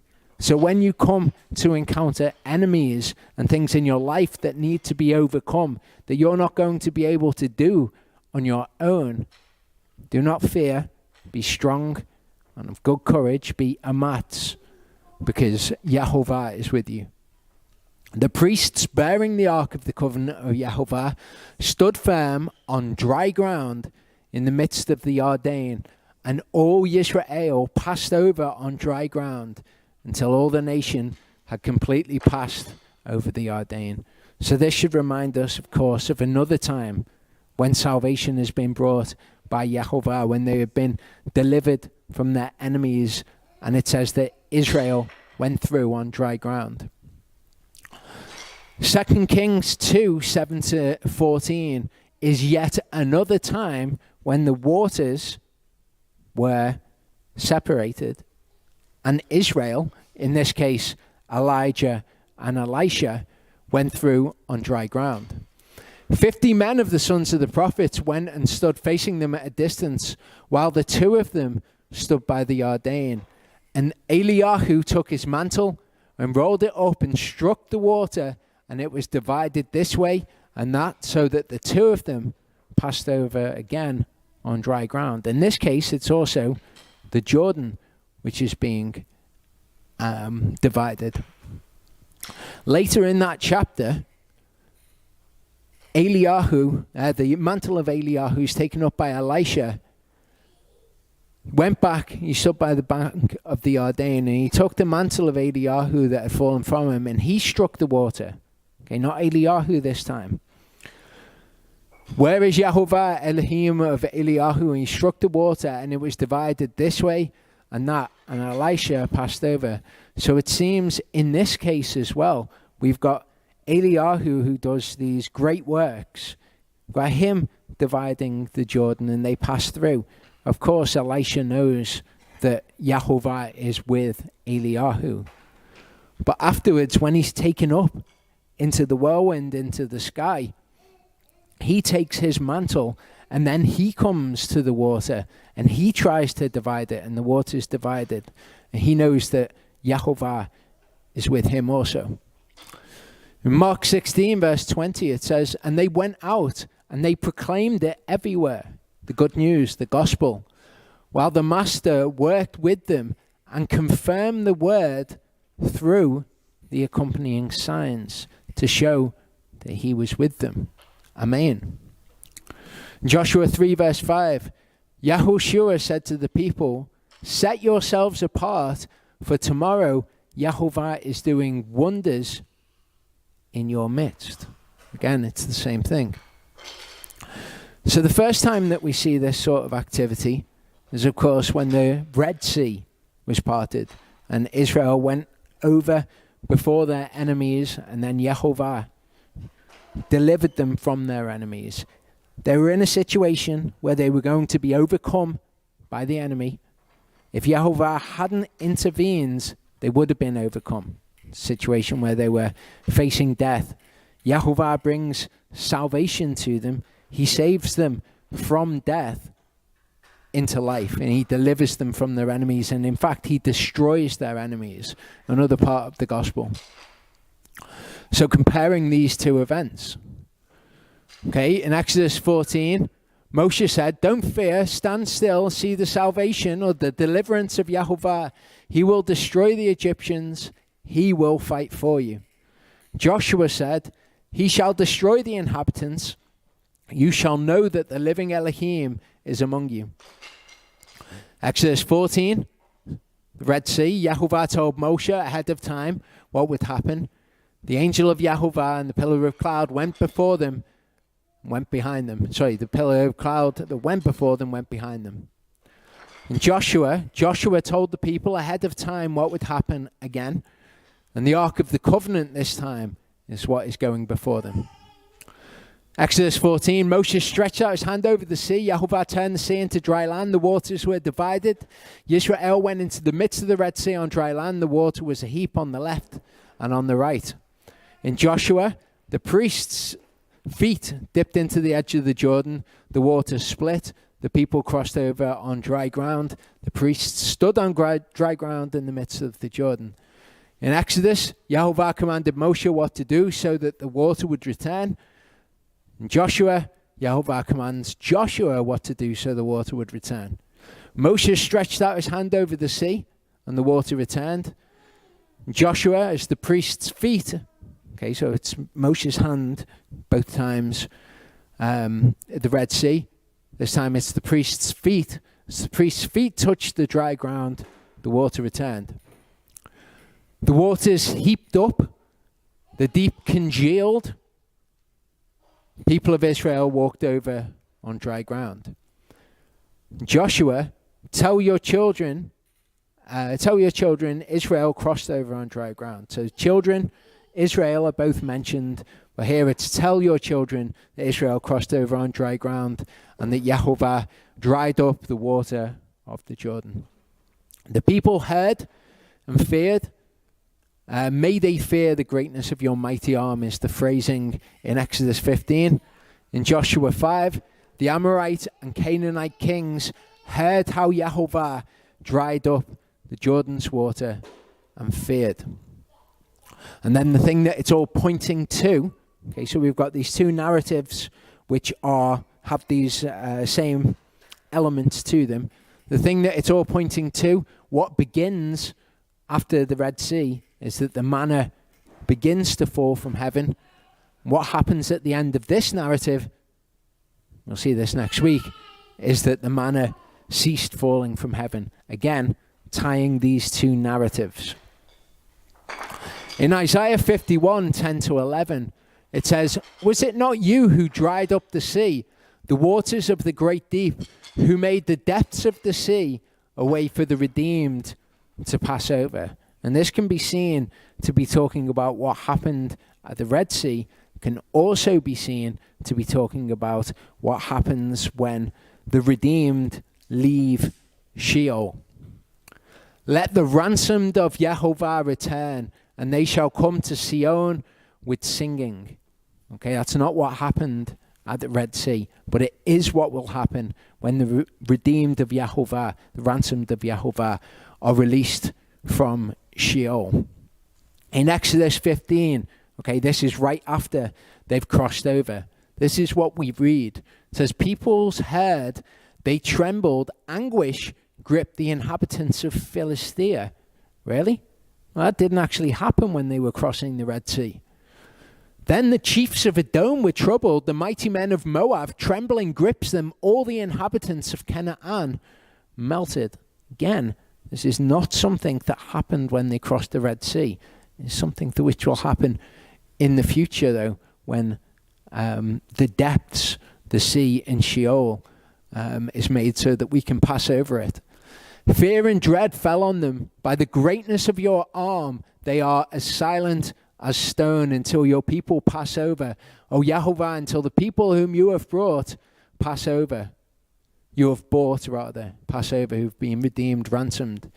You bring them in and plant them in the mountain of your inheritance. That's Mount Zion. Again, that's not what happened to the people who crossed over the Red Sea, but it is prophetic of what will happen to us. And again, this is an element of salvation, an element of the good news, an element of deliverance, the enemy being vanquished.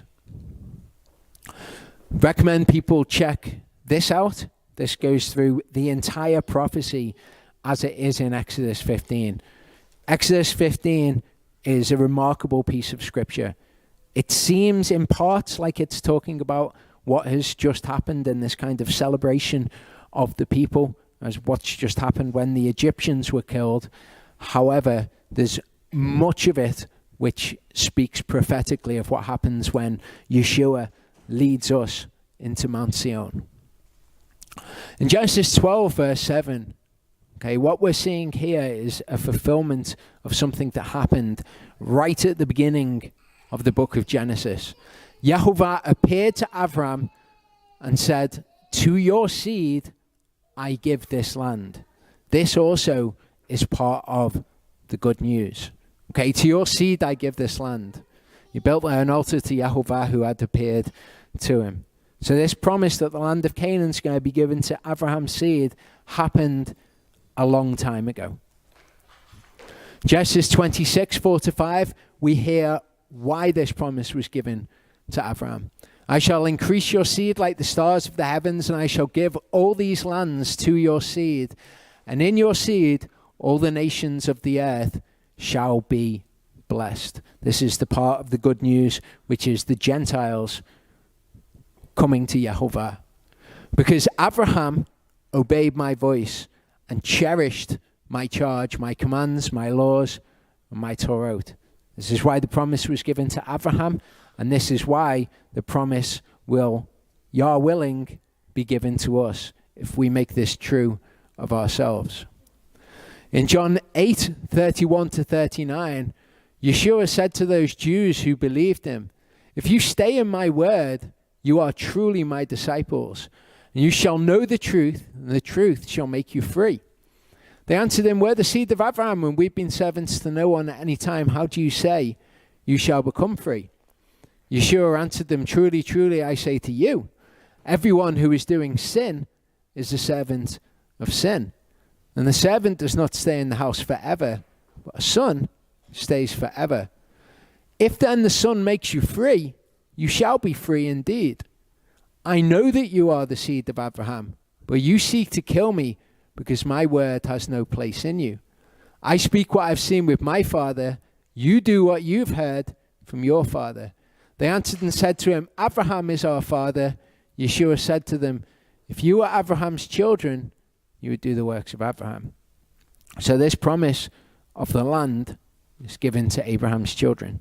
They said, we are Abraham's children. And he said, no, you were born of Abraham, but your father is somebody else, the one that you do the works of. You are of your father, the devil. Galatians 3, 6-9, we see how to be Abraham's children. Even so, Abraham did believe Elohim, and it was reckoned unto him as righteousness. Know then that those who are of belief are sons of Abraham. And the scripture, having foreseen that Elohim would declare right the Gentiles by belief, announced the gospel to Abraham beforehand, saying, all the nations shall be blessed in you. So that those who are of belief are blessed with Abraham, the believer. Okay, if you are of Messiah, then you are the seed of Abraham. And heirs according to the promise. So that promise that was given to Abraham, we become co-heirs, which, as Paul said, is a part of the gospel. The gospel that was revealed to Abraham, the gospel that was given to these people also. 1 Corinthians 10, 1-6 tells us, it warns us about this though. The gospel was given to them, it's also been given to us. Paul says, for I do not wish you to be ignorant, brothers, that all our fathers were under the cloud. All of them passed through the sea. All of them were immersed into Moshe in the cloud and in the sea. They all underwent baptism. All ate the same spiritual food. All drank the same spiritual drink. For they drank of that spiritual rock that followed, and the rock was Messiah. So they had everything that we had. However, with most of them, Elohim was not well pleased, for they were laid low in the wilderness. And they became examples for us, so that we should not lust after evil, as those indeed lusted.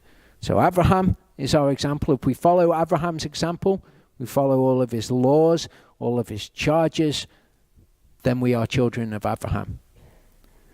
These people are also an example for us of what not to do.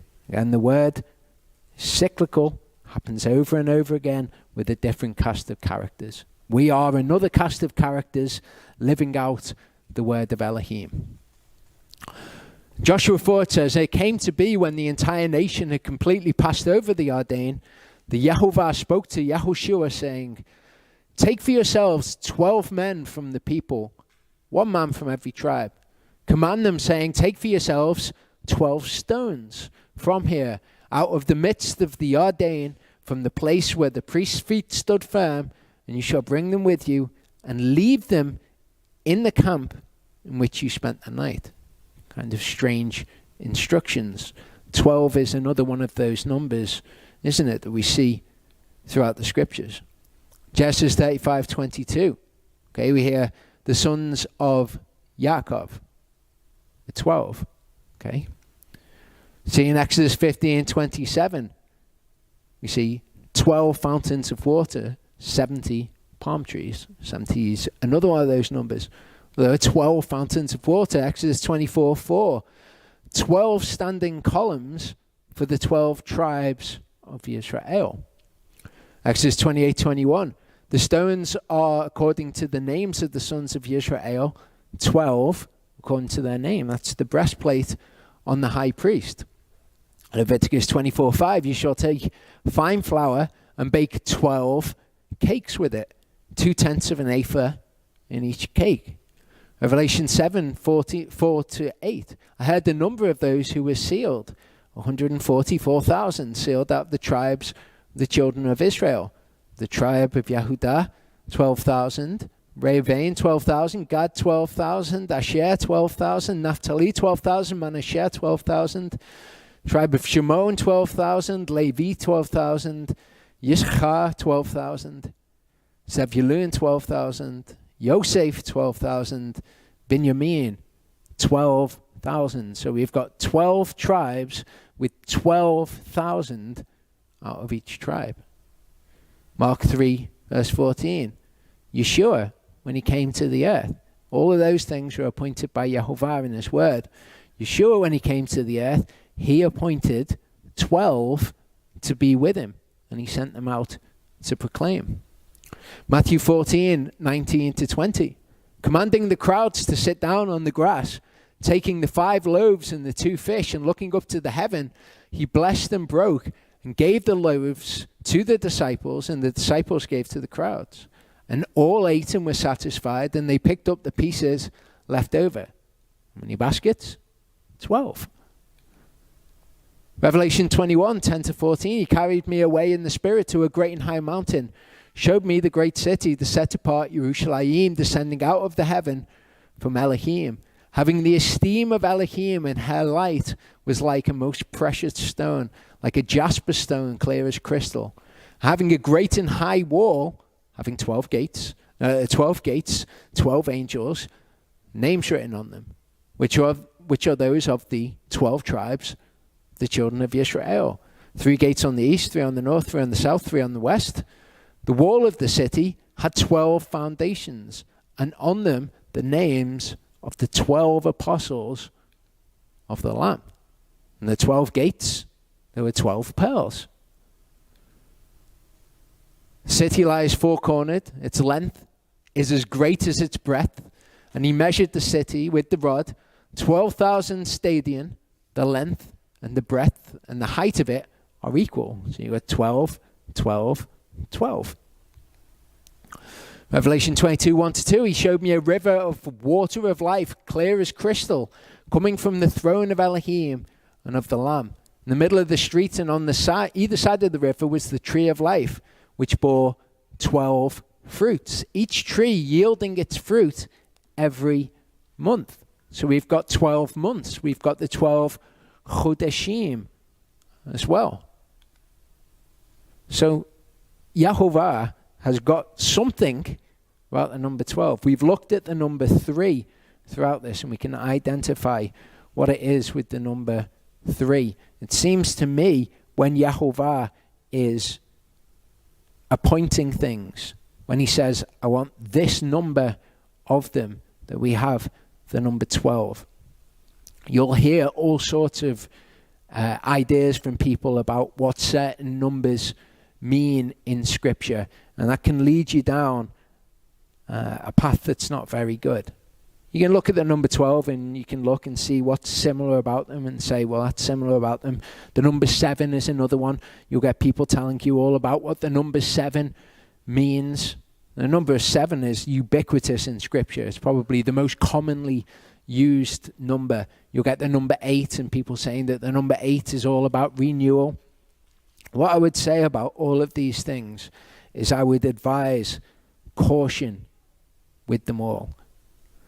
Like with the number 3, it's not always going to be about the Messiah. Be cautious when you come to these things, because the place where it ultimately leads is a place that I very much have to warn you against.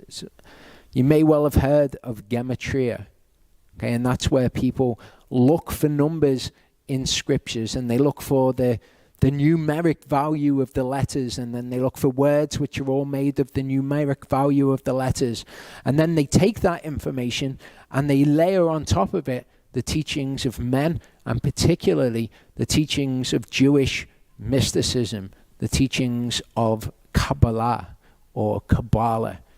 Okay, and I would very much advise you to be cautious of these things. When you see things with numbers, this gematria, this Kabbalah, it's something that I've been asked about multiple times. Well, what about that? Can't be true, because gematria says this, and that's kind of the opposite of it.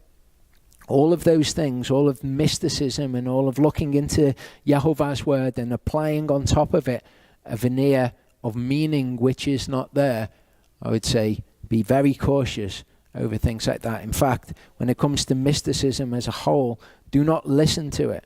It's the sort of thing that kind of tickles the ear that people like to hear about. It's kind of like all the mysterious stuff where people like to peer into the word, and they like to draw out what they say is mysteries from it and secret teachings, the teachings of men. The Jewish rabbis love Kabbalah and they love gematria.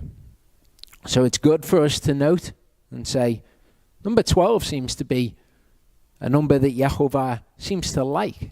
Seems to be when he appoints things in number. The number 7 is a number which comes up a lot. The number 3 is a number that comes up a lot.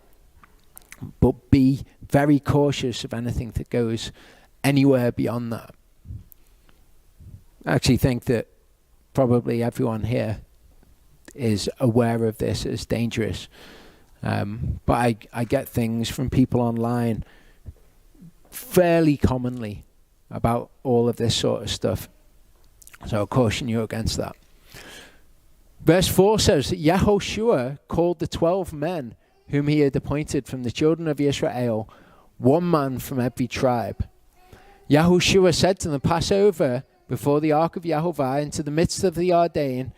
Each one of you take up a stone on his shoulder, according to the number of the tribes of the children of Israel, so that there shall be a sign in your midst. When your children ask in time to come, saying, what do these stones mean to you? Then you shall answer them that the waters of the Ardein were cut off before the ark of the covenant of Yehovah. When it passed over the Ardein, the waters of the Ardein were cut off, and these stones shall be for a remembrance to the children of Israel forever. Now, Yehovah is doing this, isn't he, constantly throughout the Torah. He gives us things which you can visit, you can look at, and you can remember the things which he has done by them. The children of Israel did so as Yahushua commanded, and took up 12 stones from the midst of the Ardein, as Yehovah had spoken to Yahushua, according to the number of the tribes of the children of Israel, and took them over with them to the camp and laid them down there. Yahushua also set up 12 stones in the midst of the Ardein, in the place where the feet of the priests who bore the ark of the covenant stood, and they are there to this day.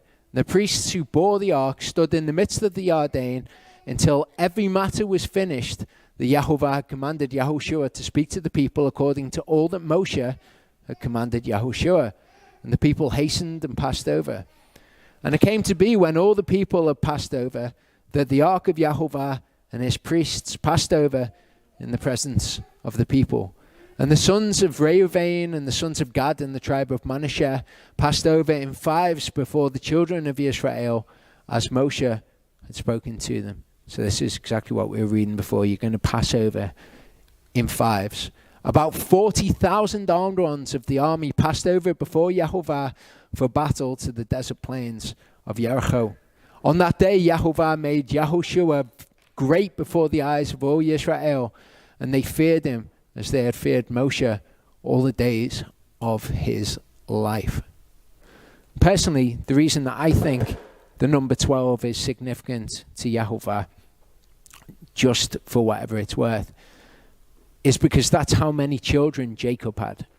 And that's how many tribes of the children of Israel there are. Often when he says 12, 12, 12, 12, it's 12 according to the number of tribes that there were. So personally, I think that that's why he likes the number 12. I won't read into that sort of stuff too much. I put this scripture in. Okay, we see here at the end that they're going over with the army. They're going into the land of Canaan, and they're going to fight the people in the land of Canaan, and they're going to kill them, and they're going to drive them out. Okay. Yeshua says, you heard that it was said, an eye for an eye, a tooth for a tooth. But I say to you, do not resist the wicked, but whoever slaps you on your right cheek, turn the other to him also. And something that comes up and people are considering Yeshua's teaching is, well, what about the armies? What about King David when he went out to war with the enemies of Israel? Why is it okay for somebody to go out to war, but it's not okay for us to resist somebody wicked? It's a good question, isn't it? You notice in this example, Yeshua says, an eye for an eye, a tooth for a tooth. You've heard that that was said, but I say to you, don't do it like that. What's he talking about? Eye for an eye, tooth for a tooth was something that was given to the judges. Okay, that's how the judges were to govern his people. Okay, if somebody does something to someone else, the same is done to them. An eye for an eye, a tooth for a tooth. But Yeshua is saying, but for you guys, you don't do that. Okay, you don't take vengeance on somebody else. You don't enact that principle. That's for the judges, that's for the leaders to enact. It's the same with going to war. Yahovah puts men in leadership over his people. And he tells those men, go out to war against your enemies. So the leaders enact one principle, but for us personally, it's not a principle that we enact, just like with the judges. Joshua, David, Solomon, whoever it is that's involved in these conflicts, they're all told to do it by Yahovah. And that principle is okay for them to apply, but not for us in the same way, as Yeshua explains here. And Yahovah spoke to Yahushua, saying, command the priests who bear the ark of the witness, and let them come up from the Ardain. And Yahushua commanded the priests, saying, come up from the Ardain. And it came to be when the priests who bore the ark of the covenant of Yahovah had come from the midst of the Ardain, and the soles of the priests' feet touched the dry land, the waters of the Ardain returned to their place and flowed over all its banks as before. And it's interesting to consider what's happening here. Just as Moshe was going into the tent of meeting, and he was meeting with Yahovah, and Yahovah was telling him all of this stuff, the tabernacle's also following these people around. This is where Yahushua is going and meeting with Yahovah and getting the instructions, and then he comes in the same way that Moshe did, and he's telling the people what to do. The people came up from the Ardain on the 10th day of the first Chodesh, and they camped in Gilgal on the east border of Jericho. So this is before the manna stops. The manna stopped after Passover, which is the 14th day of the first Chodesh. Okay, so when they're told to prepare the food for 3 days and all of that, it's before the manna stops. This is the 10th day of the first Chodesh, which is when they were told in the Exodus that they would be taking the lamb into their houses. Those 12 stones which they took out of the Ardain, Yahushua set up in Gilgal. And he said to the children of Israel, saying, when your children ask their fathers in time to come, saying, what are these stones? Then you shall let your children know, saying, Yisrael passed over the Ardain on dry land. For Yahovah your Elohim dried up the waters of the Ardain before you until you passed over, as Yahovah your Elohim did to the Sea of Reeds, which he dried up before us, until we have passed over. I'll suggest something here. When Yahovah does things in your life, if you've got kids, that it might be a good thing to do, maybe, to memorialize that in some way and give your kids something by which they can remember that event that Yahovah did. I'm not saying that's what the scriptures are teaching you to do. I'm just saying the scriptures, Yahovah gives us these things by which we can remember. It seems to me a good way that you can teach children things that Yahovah has done and ways in which they can remember it going forward throughout their lives. Yahovah speaks a lot to us, doesn't he, about us teaching our kids and about them remembering what has been done. So that all the peoples of the earth shall know that the hand of Yahovah, that it is strong, so that you fear Yahovah your Elohim forever. Okay, and this kind of ties into the idea that we see in Scripture about how Yahovah opens to us the doors of utterance, as the King James Version says, about how Yahovah's works go forth among the Gentiles, how we can preach the good news to people through our works and through people around us seeing Yahovah at work in our lives. So, I'll be continuing with the gospel and what Joshua teaches us about the gospel and what the gospel actually is, why we need to believe in the death and resurrection of Yeshua, how that ties into the gospel, all of those sorts of things. But these will be the Joshua Torah portions going forward from this point. Okay, Torah portion today, Vayomer, came to be, going up to the end of Joshua 4. Charlie's Torah portion next week is called Ba'et, meaning at that time. Joshua 5 to the end of Joshua 8. Then Joshua 9 to the end of Joshua 12 is going to be Vayot Kabzu, which means and they gathered.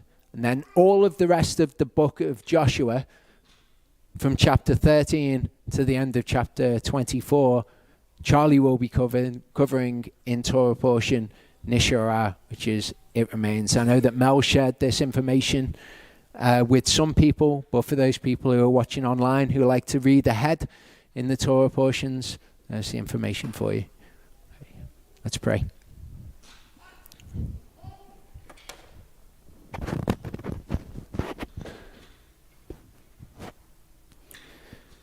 Father, I thank you that you've given us deliverance from our enemies, and that you will be with us when times are tough, and that when we're worried about things, that you counsel us to remember the amazing things that you've done. I thank you that just by walking in your amazing ways, that people around us see who you are, and that you would use that to bring salvation to them as well. I thank you that we have such amazing good news that you have, that you've defeated death. I thank you that you became flesh and died on a cross for us, and that you came and understood what it was to be human and what it was to be fearful, so you could understand our weaknesses, and that you'd care about us so much that you'd do those things, and that even though we're dust, and that we just pass away, that you would value us enough to do that for us. I thank you for your Son and for your word. I thank you that we get to be your people, and we get to do all of the amazing things, the feasts and the Sabbaths, and all the amazing gifts that you've given us, and that it's through doing those incredible things that you bring salvation to our souls. Thank you, Father.